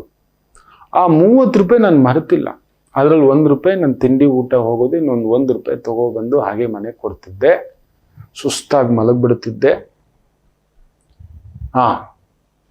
ಅಲ್ಲೇನೋ ಸಿಮೆಂಟ್ ಎತ್ತೋದು, ಕಲ್ಲು ಎತ್ತೋದು, ಮಣ್ಣು ಎತ್ತೋದು ಆನಂದವಾಗಿ ಮಾಡಿದ್ದಾನೆ. ಅದು ಆ ದುಡ್ಡಲ್ಲೇ ಸೇರಿಸಿ ಇನ್ನು ಸ್ವಲ್ಪ ಬಟ್ಟೆ ಕೊಡ್ಸಿದ್ದಾರೆ ನನ್ನ ತಂದೆ ತಾಯಿ, ಶಾಲೆಗೆ ಬಟ್ಟೆ. ಮರೆಯಲಾರದ ಅನುಭವಗಳು, ಆನಂದಗಳು ತುಂಬಾ ಇದ್ದಾವೆ. ತೃಪ್ತಿ ಇದ್ದಾನೆ. ಯಾವ ಕೆಲಸವಾದರೂ ಪರಮಾತ್ಮನಿಗೆ ಸೇರಿದ್ದು ಅಂತ ಮಾಡಿ ಮಕ್ಕಳೇ. ನನ್ನ ಮಾತು ಕೇಳಿ ತುಂಬಾ ಚೆನ್ನಾಗಿರ್ತೀರಿ. ಈ ಗತಕಾಲ ಬಿಡಿ. ಅಯ್ಯೋ, ನನ್ನನ್ನು ಅವತ್ತು ಕೂಲಿ ಕೆಲ್ಸಕ್ಕೆ ಹಾಕ್ಬಿಟ್ಟಿದ್ರು ನಮ್ಮಮ್ಮ ಅಪ್ಪ. ನನ್ನನ್ನು ಹೋಗ್ಬಿಟ್ಟು ನನಗೆ ಕಾನ್ವೆಂಟ್ ಸ್ಕೂಲ್ಗೆ ಹಾಕ್ಲಿಲ್ಲ, ನನಗೆ ಫಾರಿನ್ ಸ್ಕೂಲ್ ಹಾಕ್ಲಿಲ್ಲ, ನನಗೆ ಸೈಕಲ್ ಕೊಡಿಸ್ಲಿಲ್ಲ, ಒಳ್ಳೆ ಬಟ್ಟೆ ಇಲ್ಲ. ಅದೆಲ್ಲ ಕೊಡಿಸಿದ್ರೆ ನಾನು ನಿಮ್ಮ ಮುಂದ್ಗಡೆ ಇಲ್ಲವೇ ಇಲ್ಲ. ಅದೆಲ್ಲ ತಿಳ್ಕೊಂಡಿರ್ಲಿಲ್ಲ ಅಂದಿದ್ರೆ ದೇವರು ಅದೊಂದು ಪ್ರಯಾಣ ನನಗೆ ಪರೀಕ್ಷೆಲ್ಲ ಇಟ್ಟಿದ್ದು. ಒಂದು ಪ್ರಯಾಣ, ಲೆಟ್ ಹಿಮ್ ಜರ್ನಿ ಅಂತ ಅಷ್ಟೇ. ಗತಕಾಲ ಗತಂ ಜಾತಸ್ಯಂ ಧ್ರುವ ಮರಣ. ಮುಗಿತು ಬಿಡಿ. ಆಗಬೇಕಾಗಿರುವುದನ್ನ ನೋಡಿ ನನ್ನ ಮಾತು ಕೇಳಿ. ಈ ದಿನ ಈ ಕ್ಷಣ just stay on the track. ಇವತ್ತಿಂದ ಏನು ಓದಬೇಕು ಓದಿ ವಿದ್ಯಾರ್ಥಿಗಳಾಗಿ. ಇವತ್ತಿಂದ ಏನು ಕೆಲಸ ಮಾಡಬೇಕು ಅದು ಮಾಡಿ ಕಾರ್ಮಿಕರಾಗಿ. ಇವತ್ತು ಬದುಕಿ ಏನಿದೆಯೋ ಬದುಕಿನ ಬುತ್ತಿ ಒಂದಿಷ್ಟು ಕೊಟ್ಟಿದ್ದಾನೆ ರಾಮ ಅಂತ ಅಂದ್ಕೊಂಡು ಹೋಗಿ. ಈ ಗತಕಾಲಕ್ಕೆ ನಿಂತ್ರಿ, ಇಲ್ಲ ನಾಳಿನ ಭವಿಷ್ಯ, ಈ ಸಾಲ ಯಾವಾಗ ತೀರಿಸೋದು, ಮಕ್ಕಳನ್ನ ಯಾವಾಗ ನೆಲೆ ಕಟ್ಸೋದು ಶುರು ಆಗ್ಬಿಡುತ್ತೆ. ಪ್ರತಿ ಮನೇಲೂ ಹಾರ್ಟ್ ಅಟ್ಯಾಕು, ಪ್ರತಿ ಮನೇಲೂ ಕ್ಯಾನ್ಸರು, ಪ್ರತಿ ಮನೇಲೂ BP ಶುಗರ್, ಪ್ರತಿ ಮನೇಲೂ ಕಿಡ್ನಿ ಪ್ರಾಬ್ಲಮ್, ಪ್ರತಿ ಮನೇಲೂ ನಾನಾ ಕಾಯಿಲೆಗಳ ಗೂಡು. ಒಂದೊಂದು ಮನೆಗೆ ಒಂದೊಂದು ಡಾಕ್ಟರ್ನ ಓದಿಸ್ಬೇಕು ಅಂತ ಸ್ಥಿತಿಗೆ ಬಂದ್ಬಿಟ್ಟಿದ್ದೇವೆ ನಾವು. ಒಂದೊಂದು ಫ್ಯಾಮ್ಲಿಗಾದ್ರೂ ಒಂದು ಡಾಕ್ಟರ್ ಇರಬೇಕು, ಫ್ಯಾಮಿಲಿ ಡಾಕ್ಟರ್ ಇಟ್ಕೊಳ್ಳೋ ಅಂತ ಸ್ಥಾಯಿ ಬಂದ್ಬಿಟ್ಟಿದೆ. ಇವತ್ತು ನೋಡಿ 12.5 ಲಕ್ಷ ಜನ ಹೆಚ್ಚು ಕಡಿಮೆ ನೀಟ್ ಎಕ್ಸಾಮ್ ಬರೀತಾರೆ. ನಮ್ಮ ಹತ್ರ ಇರೋದು 1,10,000 ಇಲ್ಲ 1,12,000 ಅಂದ್ರೆ 10% ಅಷ್ಟೇ ಮೆಡಿಕಲ್ ಸೀಟ್ಸು. ಏನ್ ಹೇಳ್ತೀರಿ? 10%. ಅದು ನಮ್ಮ ದೊರೆ ಬಂದಿದ್ದಕ್ಕೆ 10 ವರ್ಷದ ಹಿಂದ್ಗಡೆ ಬರೀ 50,000 ಚಿಲ್ಲರೆ ಅಷ್ಟೇ ಇದ್ದಿದ್ದು ಮೆಡಿಕಲ್ ಸೀಟ್ಸ್. ಹೆಚ್ಚು ಕಡಿಮೆ 60-65 ವರ್ಷದಲ್ಲಿ 50,000 ಚಿಲ್ಲರೆ. 10 ವರ್ಷದಲ್ಲಿ ನಮ್ಮ ದೊರೆ ಬಂದಿದ್ದಕ್ಕೆ ಗರ್ವದಿಂದ ಹೇಳ್ತಾನೆ. ಅಷ್ಟು ಮೆಡಿಕಲ್ ಕಾಲೇಜುಗಳು ಜಾಸ್ತಿ ಆಗಿದೆ, ಮೆಡಿಕಲ್ ಸೀಟುಗಳು ಡಬಲ್ ಮಾಡಿದ್ದಾರೆ. 1,12,000 ನಾವು ಎಷ್ಟು ಹೇಳ್ಬೇಕು ಗೊತ್ತಾ, ಇನ್ನೂ ಆಗೋದಿದೆ. ಅಟ್ಲೀಸ್ಟ್ 30 to 40% ಡಾಕ್ಟರ್ಸ್ ಫಿಲ್ ಆಗಬೇಕು, ನಮಗೆ ಬೇಕು. ಪ್ಯಾರಾಮೆಡಿಕಲ್ಸ್ ಇಂದ ಹಿಡಿದು ಇನ್ನೊಂದಿಂದ ಹಿಡಿದು ಮಾಡ್ತಿದ್ದಾರೆ. ಆಗ್ಲಿ, ಅಂತ ದೊರೆ ಇರ್ಲಿ ಅಂತ ಬಯಸ್ತೇವೆ. ತನಗೋಸ್ಕರ, ತನ್ನ ಪರಿವಾರಕ್ಕೋಸ್ಕರ, ತನ್ನ ಹೆಂಡತಿಗೋಸ್ಕರ ಆಸ್ತಿ ಮಾಡಿಟ್ಟಿಲ್ಲ. ಹುಡುಕ್ ತೆಗೆದ್ರೆ ಇಲ್ವೇ ಇಲ್ಲ, ಸ್ವಂತ ಮನೆ ಇಲ್ಲ. ಆ ಗತಕಾಲದಲ್ಲಿ ಬದುಕೋಣ. ಈ ದಿನ ಈ ಕ್ಷಣ ನನ್ನ ಮಾತು ಕೇಳಿ. ನಾಳೆ ಇಂಜಿನಿಯರಿಂಗ್ ಮಾಡಿದ್ಮೇಲೆ ಸಿಗುತ್ತಾ, ಫಾರಿನ್ಗೆ ಹೋಗಿದ್ಮೇಲೆ ಆಗುತ್ತಾ, ಫಾರಿನ್ಗೆ ಹೋಗ್ಲಿಲ್ಲ, ಅವತ್ತು ನಮ್ಮಮ್ಮ ಫೀಸ್ ಕೊಡ್ಲಿಲ್ಲ, ಅದೆಲ್ಲ ಬಿಡಿ. ಏನು ಪ್ರಾಪ್ತಿಯೋ ನಿಮ್ಮನ್ನು ಹುಡ್ಕೊಂಡು ಬರ್ತೀವಿ. ಇವತ್ತಿನ ಕೆಲಸ, ಇವತ್ತಿನ ತಪಸ್ಸಿನ ತರ ನಿಂತ್ಕೊಳ್ಳಿ. Life will be beautiful. ಈ 2 ಶತ್ರುಗಳು ಇಲ್ಲ ಅಂದ್ರೆ ಜೀವನ ಪರ್ಯಂತ ನಿಮ್ಮನ್ನ ಹಂಟ್ ಮಾಡಿ ಬೇಟೆ ಆಡಿ ನಿಮ್ಮನ್ನ ಹೊಂಚಾಕೋದೆಲ್ಲ ಡೈರೆಕ್ಟ್ ಆಗಿ ಹೊಡಿತಾವ. ಒಂದ ಹಿಂದೆ ಇಲ್ಲ ಮುಂದೆ ಹುಡುಕಿ ಹೊಡಿತಿದ್ದಾವೆ. ಎಚ್ಚರಿಕೆ. ಇನ್ನು ಮೇಲೆ ಆದ್ರೂ ಗುರುಗಳೇ ಹಂಗಾಯ್ತು. ಹೌದು, ನಿಜವೇ. ಕಷ್ಟ ಬರೋದು ನಿಜವೇ. ಕಷ್ಟ ಬಂದಾಗ ಬಹುದೊಡ್ಡ ಸಮಸ್ಯೆ ಹೇಳ್ಕೊಳಕ್ಕೆ ಯಾರು ಇಲ್ಲ. ಅದಕ್ಕೆ ನಿಮ್ಮನ್ನ ಈ ರೀತಿ ಸಮಾಧಾನ ಮಾಡ್ತಿದ್ದಾನೆ. ನಿಮ್ಗೆ ಹೇಳ್ಕೊಳಕ್ಕೆ ಯಾರಿಲ್ಲ. ಭಗವಂತನ ಅವನ ಹತ್ರ ಭಿನ್ನವಿಸಿ. ಬೆಳಿಗ್ಗೆ ಎದ್ದು ಒಂದು ದೀಪಂ ಏನೋ ಒಂದು ಸಣ್ಣದಾಗಿ ಒಂದು ಬೆಲ್ಲ, ಒಂದು ಒಣಗಿದ ದ್ರಾಕ್ಷಿ ಆದ್ರೆ ಇಟ್ಬಿಟ್ಟು, ಅಯ್ಯ ನಿನಗೆ ಒಪ್ಪಿಸ್ತಿದೆ, ನಿನಗೆ ಗೊತ್ತಿದೆ, ನನ್ನನ್ನು ಸದಾ ಸನ್ಮಾರ್ಗದಲ್ಲಿ ನಡೆಸುವಂತ ಶಿವ ಅಂತ ಹೇಳ್ಬಿಟ್ಟು ಹೋಗಿ ಅವನೇ ದಾರಿ ತೋರಿಸ್ತಾನೆ. ನಾನು ಯಾರೋ ಎಲ್ಲೋ ಒಂದು ಕೂಲಿ ಕೆಲಸದಲ್ಲಿ ಇದ್ದವನೊಂದು ಪುಟ್ಟ ಹುಡುಗ, ನಿಮ್ಮ ಮುಂದುಗಡೆ ಈ ಗೌರವ, ಈ ಹೆಸರು, ಈ ಕೀರ್ತಿ. ಹಾಗಾಗಿ ಹೇಳ್ತಿರ್ತಾನೆ, ಮಗಳೇ, हम गली पे नहीं, हम दिल्ली पे नहीं, उसको पार कर चुके. ಗಲ್ಲಿಗಿಂತಲೂ ಮೋಸವಾಗಿದ್ದೆ ನಾನು. ಹೌದು, ಇವತ್ತು ನಾನು ಎಲ್ಲರಿಗೂ ಇದ್ದೇನೆ. ತಾಯಿ ಜಗನ್ಮಾತೆಗೆ ಗೊತ್ತಿದೆ. ಅದನ್ನು ಯಾವಾಗಲೂ ಹೇಳ್ತಿರ್ತಾನೆ, ನೀನು ಹಾಕಿದ ಭಿಕ್ಷೆ ಅಮ್ಮ ಅಂತ. ನನ್ನ ಮಾತು ಕೇಳಿ ನಡೆಸ್ತಾಳೆ ತಾಯಿ ಜಗನ್ಮಾತೆ. ಒಳ್ಳೇದಾಗ್ಲಿ. ಪುಟ್ಟು ವಿರಾಮ ತಗೊಂಡು ವಾಪಸ್ ಬರೋಣ. ಮಾತೃದೇವೋ ಭವ. ನಮಾಮಿ ಶಂಕರ. ನನ್ನ ಪ್ರೀತಿಯ ಆಧ್ಯಾತ್ಮಿಕ ಬಂಧುಗಳೇ, ಪ್ರತಿಯೊಬ್ಬರ ಜೀವನದಲ್ಲೊಂದು ಕೆಲವೊಂದು ಪ್ರಶ್ನೆಗಳಿರುತ್ತೆ. ಉತ್ತರವಿಲ್ಲದ ಪ್ರಶ್ನೆಗಳಿಲ್ಲ. ಅಂಥದ್ದೊಂದು ಸಮಸ್ಯೆ ಇದೆಯಾ? ಜ್ಯೋತಿಷ್ಯ ಮುಖೇನ ಹಾಗೂ ಆಧ್ಯಾತ್ಮಿಕ ಮುಖೇನ ನಿಮ್ಮ ಪ್ರಶ್ನೆಗಳಿಗೊಂದು ಪುಟ್ಟ ಸಮಾಧಾನ. ಈ ಕೂಡಲೇ ಕೆಳಗಿನ ಸಂಖ್ಯೆಗೆ ಕರೆ ಮಾಡಿ, ಇಲ್ಲವೇ ವಾಟ್ಸಪ್ ಮಾಡಿ, ಹಾಗೂ ನಮ್ಮ ನಮಾಮಿ ಶಂಕರ ಯೂಟ್ಯೂಬ್ ಚಾನೆಲ್ ಮುಖಾಂತರವೂ ಕೂಡ ಸರಳ ಪರಿಹಾರವನ್ನು ತಾವು ವೀಕ್ಷಿಸಿ ಹಾಗೂ ಪಡೆಯಬಹುದು. ನಮಾಮಿ ಶಂಕರ. ಪುಷ್ಯ ನಕ್ಷತ್ರ, ಚಂದ್ರ ಶನಿಸಾರದಲ್ಲಿ, ಅಂದ್ರೆ ಅಲ್ಲಿ ಚಂದ್ರ ಅಲ್ಲ ಇರೋದು, ಶನಿಸಾರದಲ್ಲಿ ಏನಾಗುತ್ತೆ, ಬಾಧಕಂ ಮಾರಕಂ. ಅದಕ್ಕೆ ನಿಮಗೆ ಯಾವಾಗಲೂ ಒಂದು ಬಾಧೆ ಇದ್ದೇ ಇರುತ್ತೆ, ಇಲ್ಲ ಒಂದು ಮಾರಕ ಇದ್ದೇ ಇರುತ್ತೆ. ಪುಷ್ಯಕ್ಕೆ ಹುಳಿ. ಚಂದ್ರ ಅಂದ್ರೆ ಹಾಲು, ಶನಿ ಅಂದ್ರೆ ಹುಳಿ. ಶನಿ ತತ್ವ ಇರತಕ್ಕಂಥವ್ರು ಹೆಚ್ಚಾಗಿರ್ತಕ್ಕಂಥ ಹುಳಿ ಪದಾರ್ಥ, ಉಪ್ಪು ಹುಳಿ ಖಾರ ಜಾಸ್ತಿ ತಿಂತಾರೆ ಅಂತ ಹೇಳ್ತಾರೆ. ಅಂತ ಚಂದ್ರ ಶುದ್ಧವಾಗಿರತಕ್ಕಂಥ ಕ್ಷೀರಂ, ಹಾಲು. ಅದು ಹುಳಿ ಬಿದ್ರೆ ಏನಾಗುತ್ತೆ, ಮನಸ್ಸು ಹುಳಿ ಆಯ್ತು, ಏನೋ ಒಂದು ಹುಳಿ ತಾಕ್ತಲೇ ಇರುತ್ತೆ. ಹಾಗೆಯೇ ಸೂಕ್ಷ್ಮವಾಗಿ ಚಂದ್ರ ಶನಿಸಾರದಲ್ಲಿ ಅನುರಾಧ ನಕ್ಷತ್ರ ವೃಶ್ಚಿಕ. ಮೊದಲೇ ಅದು ಬೆಂಕಿ, ಒಳಗಡೆ ಒಂದು ಭೂಕಂಪನ ವೃಶ್ಚಿಕಕ್ಕೆ ಒಳಗಡೆ ಇರುತ್ತೆ, ಅಂತರ್ಯುದ್ಧ. ಅಂಥದ್ರಲ್ಲಿ ಚಂದ್ರ ಅಲ್ಲಿ ನೀಚ ಶನಿಸಾರ. ಅದಕ್ಕೆ ವೃಶ್ಚಿಕಕ್ಕೂ ಕೂಡ ಸದಾ ಅಂತರ್ಯುದ್ಧವೇ. ಅಂತರ್ಯುದ್ಧ, ಬಾಹ್ಯ ಯುದ್ಧ ಬೇರೆ, ನಿಮಗೆ ಒಳಗಡೆಯೇ ಯುದ್ಧ. ಅದಕ್ಕೆ ನಿಮ್ಗೆ heart attack minimum, piles minimum, cholesterol minimum, kidney stone minimum. ಹೌದು ಅಲ್ವೋ ಹೇಳಿ. ಪುಷ್ಯಕ್ಕೆ ಯಾವಾಗಲೂ ಮೂಗನಲ್ಲಿ ಸಮಸ್ಯೆ, ಇಲ್ಲ lungs, throat, this is the problem. ಅದೇ ವೃಶ್ಚಿಕಕ್ಕೆ ಒಳಗಡೆ ತಗ ತಗ ತಗ ತಗ ತಗ ತಗ ತಗ ತಗ ಅನ್ನೋ ಒಂದು ಭಾವ. ವೃಶ್ಚಿಕ ಅಲ್ವಾ? ಒಳಗಡೆ ಭೂಗರ್ಭದಲ್ಲಿ ನೋಡಿ, ಭೂಮಿ ಎಷ್ಟು ಚೆನ್ನಾಗಿದೆ. ಹೊರಗಡೆ ಬೆಂಕಿ ಬೇರೆ, ನಾವದ್ ಬೆಂಕಿ ಹಚ್ಚೋದು ಬೇರೆ, ನೋಡೋ ಬೆಂಕಿ ಬೇರೆ. ಹೌದಲ್ವಾ? ಉರಿತಿರೋ ಗ್ಯಾಸು ಬೆಂಕಿ, ಉರಿತಿರೋ ಒಂದು ಪರ್ವತ ಬೆಂಕಿ. ಬಟ್ ವಾಟ್ ಅಬೌಟ್ ಒಳಗಡೆ? ಮೊನ್ನೆ ಇಂಡೋನೇಷ್ಯಾದಲ್ಲಿ ಹೊಡೆದಿದ 10 ಅವರು ಜ್ವಾಲಾಮುಖಿ ವಿಸ್ಫೋಟ ಅಂತ ಹೇಳ್ತಾರೆ. ಸೊ ಒಳಗಡೆ ಅಂಥದ್ದೊಂದು ಸುನಾಮಿ ಇದೆ, ಒಳಗಡೆಯ ಸುನಾಮಿ, ಭೂಕಂಪ. ಸೊ ಅಲ್ಲಿ ಬಂದು ಅಂತ ಕುಜನ್ ಮನೆಯಲ್ಲಿ ಚಂದ್ರ ನೀಚತ್ವವಾಗಿ ಶನಿ ಸಾರದಲ್ಲಿದ್ರೆ ಅಂತರ್ಯುದ್ಧ, ತಗ ತಗ ತಗ ತಗ. ಅದಕ್ಕೆ ನಿಮ್ಗೆ ಕಿವಿ ನೋವು, ತಲೆನೋವು, ಹಿಂದಲೆ ನೋವು ಇದ್ದೇ ಇರುತ್ತೆ. ಮೇಲ್ನೋಟಕ್ಕೆ ಮಾತ್ರ ಕಟಾರಿ ಕಟ್ಟಪ್ಪ, ಬಾಹುಬಲಿ ನಮ್ಮಪ್ಪ. ನೋಡ್ಬೇಕು ಇದು ಹೌದು ಅಲ್ವಾ ಹೇಳಿ? ಈ ಪುಷ್ಯನೂ ಹಂಗೆ. Wow, doctors, surgeons, lawyer, judges, financial advisors ಅಂತೇವೆ ಆಸ್ ದಟ್.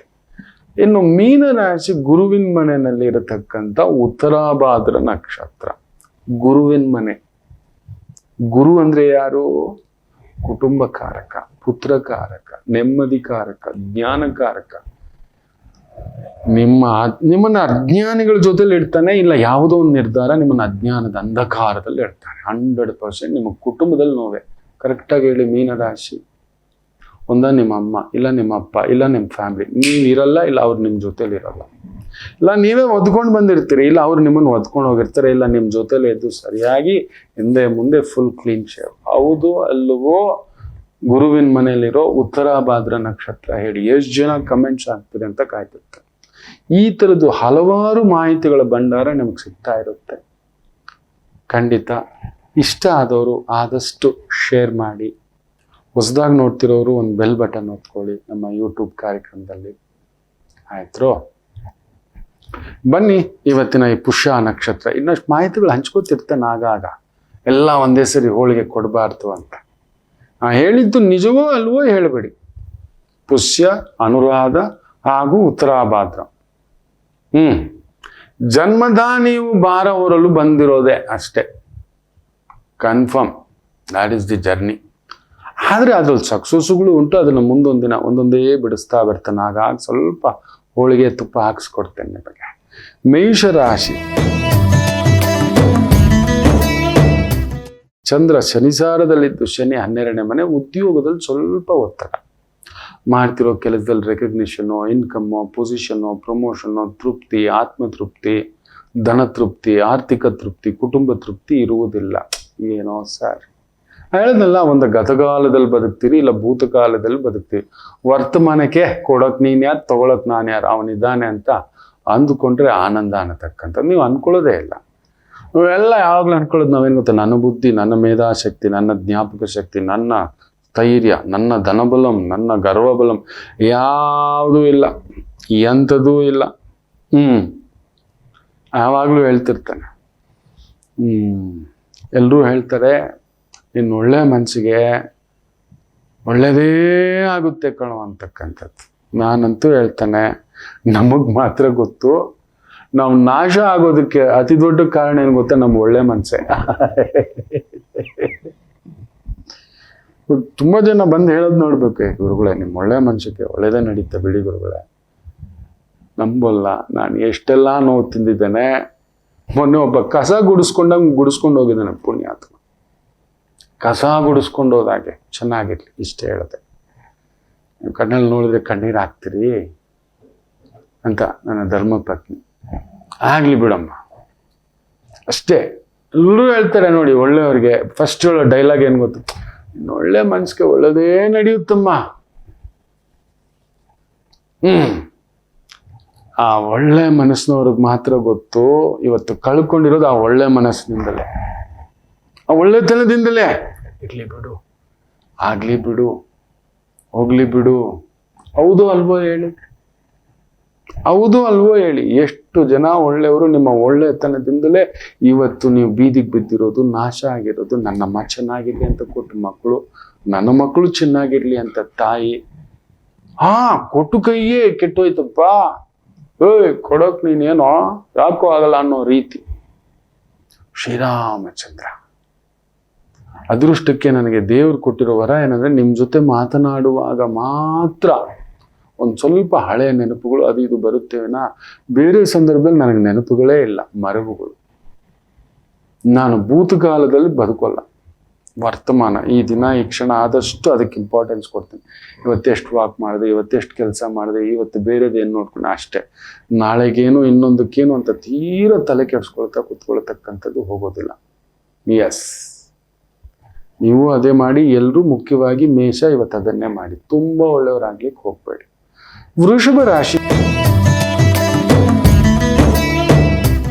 ಚೆನ್ನಾಗಿದೆ. ಶನಿ ಲಾಭದಲ್ಲಿ. Oil, petrol, liquor, gas, steel, cement, judge, lawyer, police, ಈ ಥರ ಯಾವುದೇ ಪ್ರೊಫೆಷನ್ ಇದ್ದರೂ ಕೂಡ ಮನ್ಸನ್ ಪಕ್ಕಕ್ಕಿಟ್ಟು ಮಾಡುವಂಥ ಕೆಲಸಗಳು. ಮನಸ್ಸಿಂದ ಇವತ್ತಿಲ್ಲ ಮಕ್ಕಳೇ. ಪ್ರತಿಯೊಬ್ಬರ ಹತ್ರ ಲೆಕ್ಕಾಚಾರವಾಗಿ ಬದುಕಬೇಕು. ಅವನ ಲಾಭಕ್ಕೇನೆ. ಅಯ್ಯೋ ರಾಮಚಂದ್ರ. ಸೊ ಆ ಥರದ ವೃತ್ತಿ, ಉದ್ಯೋಗ, ವ್ಯವಹಾರ ಅದ್ಭುತ. ಮಿಥುನ ರಾಶಿ ಚೆನ್ನಾಗಿದೆ. ಚಂದ್ರ ಶನಿಸಾರ, ಶನಿ ಸ್ವಯಂ ಶನಿಸಾರ. ಸ್ವಲ್ಪ ಹುಳಿ ಇರುತ್ತೆ ಕುಟುಂಬದಲ್ಲೋ, ಆರೋಗ್ಯದಲ್ಲೋ, ನಂಬಿದವರಿಂದಲೋ, ಬೆಳೆಸಿದವರಿಂದಲೋ. ನಮ್ಮನ್ನು ಯಾರು ಬೆಳೆಸಿರ್ತಾರಪ್ಪ, ಅವ್ರಿಗೂ ನಾವು ಕೊಟ್ಟಿರ್ತಾರೆ. ಅದಕ್ಕೆ ಇದು ಒಂದು ಪ್ರತಿಫಲ. ಬಿಟ್ಟರೆ ವೃತ್ತಿಲಿ ತೊಂದರೆ ಇಲ್ಲ. Beautiful day. ಎಸ್ಪೆಷಲಿ ಟೀಚಿಂಗ್ ಲೈನಲ್ಲಿ ಇರ್ತಕ್ಕಂಥವರಿಗೆ ಫ್ಯಾಂಟಾಸ್ಟಿಕ್. ಕರ್ಕಾಟಕ ರಾಶಿ. ಚಂದ್ರ ನಿಮ್ಮನೇಲೆ ಭಾರಂ, ಕಮಿಟ್ಮೆಂಟ್, ಹೊಡ್ತಿನ ಭವಿಷ್ಯತ್ತಿಗೆ ಹಾಕೋತೀರಿ. ಕಟಕ ರಾಶಿಯವರ ದೊಡ್ಡ ಸಮಸ್ಯೆ ಭವಿಷ್ಯತ್ತು ಎಲ್ಲ ಹೊಂಟಿದ್ವಿ ಗುರುಗಾರು. ರೇಪ್ ನಾ ಬಿಡ್ಡೆ ಎಲ್ಲ ಹೊಂಟಾಳು. ನನ್ನ ಮಗ ಹೆಂಗಿರ್ತಾನೆ, ನನ್ನ ಮಗಳು ಹೆಂಗಿರುತ್ತೆ, ನನ್ನ ಮನೇದು ಇದಾಗುತ್ತಾ, ನನ್ನ ಕೋರ್ಟ್ ಕೇಸ್ ಇದಾಗುತ್ತಾ, ನಂದು ಇದಾಗುತ್ತಾ ಅಂತಾನೆ ಅಂದ್ರೆ ಭವಿಷ್ಯತ್ತು. ಸೊ ಕರ್ನಾಟಕ ರಾಶಿ ಇವತ್ತು ಭವಿಷ್ಯದ ಹಾಕೊಂಡು ಮಾಡೋ ಕೆಲಸ ಬಿಟ್ಬಿಟ್ಟು ಅರ್ಧದಲ್ಲಿ ನಿಂತ್ಕೋತೀರಿ. ಜಾಗ್ರತೆ. ಮಾಡೋ ಕೆಲಸ ಮಾಡ್ತಾ ಹೋಗಿ, ಭವಿಷ್ಯತ್ ಖಂಡಿತ ಚೆನ್ನಾಗಿರುತ್ತೆ. ಸಿಂಹ ರಾಶಿ ಸ್ವಲ್ಪ ಖರ್ಚು. ತೇರಿಗೆಳಿತು, ಕೋಣ ನೀರಿಗೆಳಿತು. ನಿಮ್ಮ ಜೊತೆಲಿರೋರಿಂದ ನಿಮ್ಗೆ ಎಳೆದಾಟ, ಇಲ್ಲ ನಿಮ್ಮ ಸಹೋದ್ಯೋಗಗಳಿಂದ, ಇಲ್ಲ ಕೆಳಗಡೆಯ ಸಹಾಯಕರಿಂದ ಒಂದು ರೀತಿ ಎಳೆದಾಟ. ಸ್ವಲ್ಪ throat infection, water infection, air infection. Food ಜಾಗ್ರತೆ. ಬಿಸಿನೀರು ಜಾಗ್ರತೆ. ಬೆಳಿಗ್ಗೆ ಎದ್ದ ತಕ್ಷಣ ಒಂದು ಬಿಸಿನೀರು, 1-2 ಚಕ್ಕೆ, ಒಂದು ಲವಂಗ, 1 ಏಲಕ್ಕಿ, 1 ಸ್ಪೂನ್ ಮೆಂತೆ, 4 ಮೆಣಸುಕಾಳು, 1 ಚಿಟಿಕೆ ಜೀರಿಗೆ ಹಾಕಿ 3 ಚೊಂಬು ನೀರು ಹಾಕಿ ಕುದಿಸಿ 1 ಚೊಂಬು ನೀರು ಹಾಕ್ಲಿ. ಸೋದಿಸ್ಬಿಟ್ಟು ಪಕ್ಕಕ್ಕೆ ಇಟ್ಕೊಂಡು ಅದನ್ನು ಸಿಪ್ ಬೈ ಸಿಪ್ ಉಗುರು ಬೆಚ್ಚಗೆ ಕುಡಿತಕ್ಕಂಥದ್ದು ಮಾಡಿ.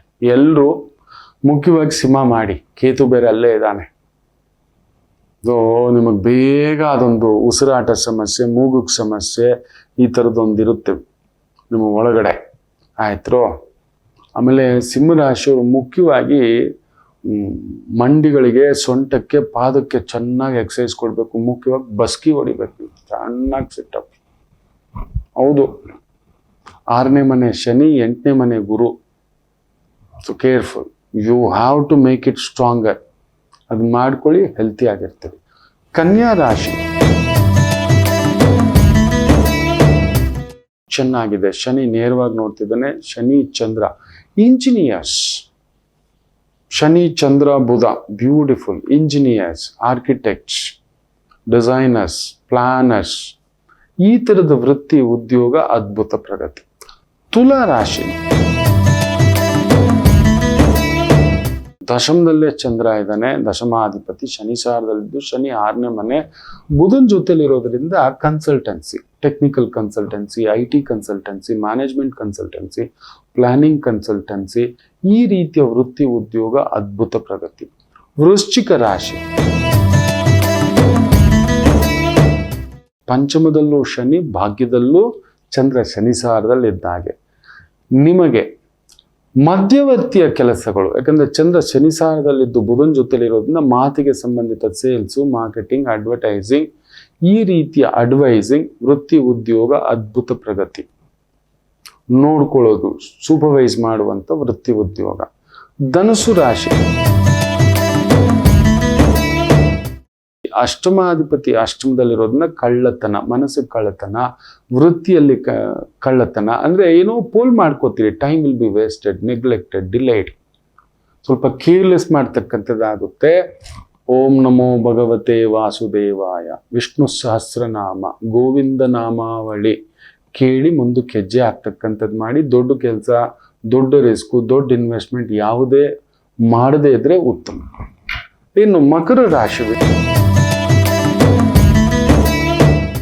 ವಿಶೇಷವಾಗಿ ಸಪ್ತಮಾಧಿಪತಿ ಸಪ್ತಮದಲ್ಲಿದ್ದು, ಶನಿ ಸಾರದಲ್ಲಿದ್ದು, ಬುಧನ್ ಜೊತೆಯಲ್ಲಿದ್ದು, ಆ ಒಂದು ಶನಿ ಮೂಲ ತ್ರಿಕೋಣದಲ್ಲಿರೋದ್ರಿಂದ anything technical consultancy, management consultancy, IT consultancy, property consultancy, petrol bunk, gas, liquor, ಈ ರೀತಿಯ ವೃತ್ತಿ ಉದ್ಯೋಗ ಅದ್ಭುತ ಪ್ರಗತಿ. ಕುಂಭರಾಶಿ ಸೆಕ್ಯೂರಿಟಿ, ಪೊಲೀಸ್, CBI, ಗುಪ್ತಚರ ಇಲಾಖೆ, lawyer, ಕಂಡುಹಿಡಿಯೋದು, research analyst, planning, projection, ಈ ರೀತಿಯ ವೃತ್ತಿ ಉದ್ಯೋಗಗಳಲ್ಲಿ ತೊಡಗಿಸ್ಕೊಂಡಿದ್ದೀರಿ. ರಾತ್ರಿ ಪಾಳಿಯ ಕೆಲಸ, ಡ್ರೈವರ್ಗಳು, ಸೆಕ್ಯೂರಿಟಿ ಗಾರ್ಡ್ಗಳಾಗಿ ಕೆಲಸ ಮಾಡ್ತಿದ್ದೀರಾ, ಹೌಸ್ ಕೀಪಿಂಗ್ ಡಿಪಾರ್ಟ್ಮೆಂಟ್ಗಳಲ್ಲಿ ಕೆಲಸ ಮಾಡ್ತಿದ್ದಾರೆ. ತುಂಬ ಕಷ್ಟದ ಕೆಲಸ, ತುಂಬ ಭಾರದ ಕೆಲಸ, ತುಂಬ ದೊಡ್ಡ ಕೆಲಸ, ಯಾವುದಾದರೂ ಆತ್ಮಕ್ಕೆ ತೃಪ್ತಿ ಕೊಡುವಂಥ ಕೆಲಸ ಮಾಡ್ಕೊಂಡು ಹೋಗ್ತೀರಿ. ತೊಂದರೆ ಇಲ್ಲ, ನೆಮ್ಮದಿಯ ದಿನ. ಮೀನರಾಶಿ ಲಗ್ನದಲ್ಲೇ ಶನಿ ಸ್ವಲ್ಪ ಭಾರ, ಶನಿಯ ಸಾರದಲ್ಲೇ ಚಂದ್ರ ಇರೋದ್ರಿಂದ ಯಾಕೋ ನಿಮ್ಮವರೇನ, ಇವರೇನ, ನಮ್ಮವರೇನ, ಇವ್ರನ್ನ ನಂಬ ಬೆಳೆಸಿದ್ದು, ಇವ್ರನ್ನ ನಂಬ್ಕೊಂಡ ಇದ್ದಿದ್ದು ಅನ್ನತಕ್ಕಂಥ ಭಾವಾರ್ಥದಲ್ಲಿ ಒದ್ದಾಡಿ ಬಿಡುತ್ತೀರಿ. ಯಾಕೋ ಮಂದಂ ಎಲ್ಲ ಕೆಲಸಗಳು ಇವತ್ತನ್ನತಕ್ಕಂಥದ್ದು. ವಿಷ್ಣುದ ಆಲಯ, ಬಾಲಾಜಿ ಮಂದಿರಕ್ಕೆ ಹೋಗಿ ಒಂದು ತುಳಸಿ ಕೊಟ್ಟು ಅರ್ಚನೆ ಮಾಡಿಸ್ತಕ್ಕಂಥದ್ದು ಮಾಡಿಸಿ.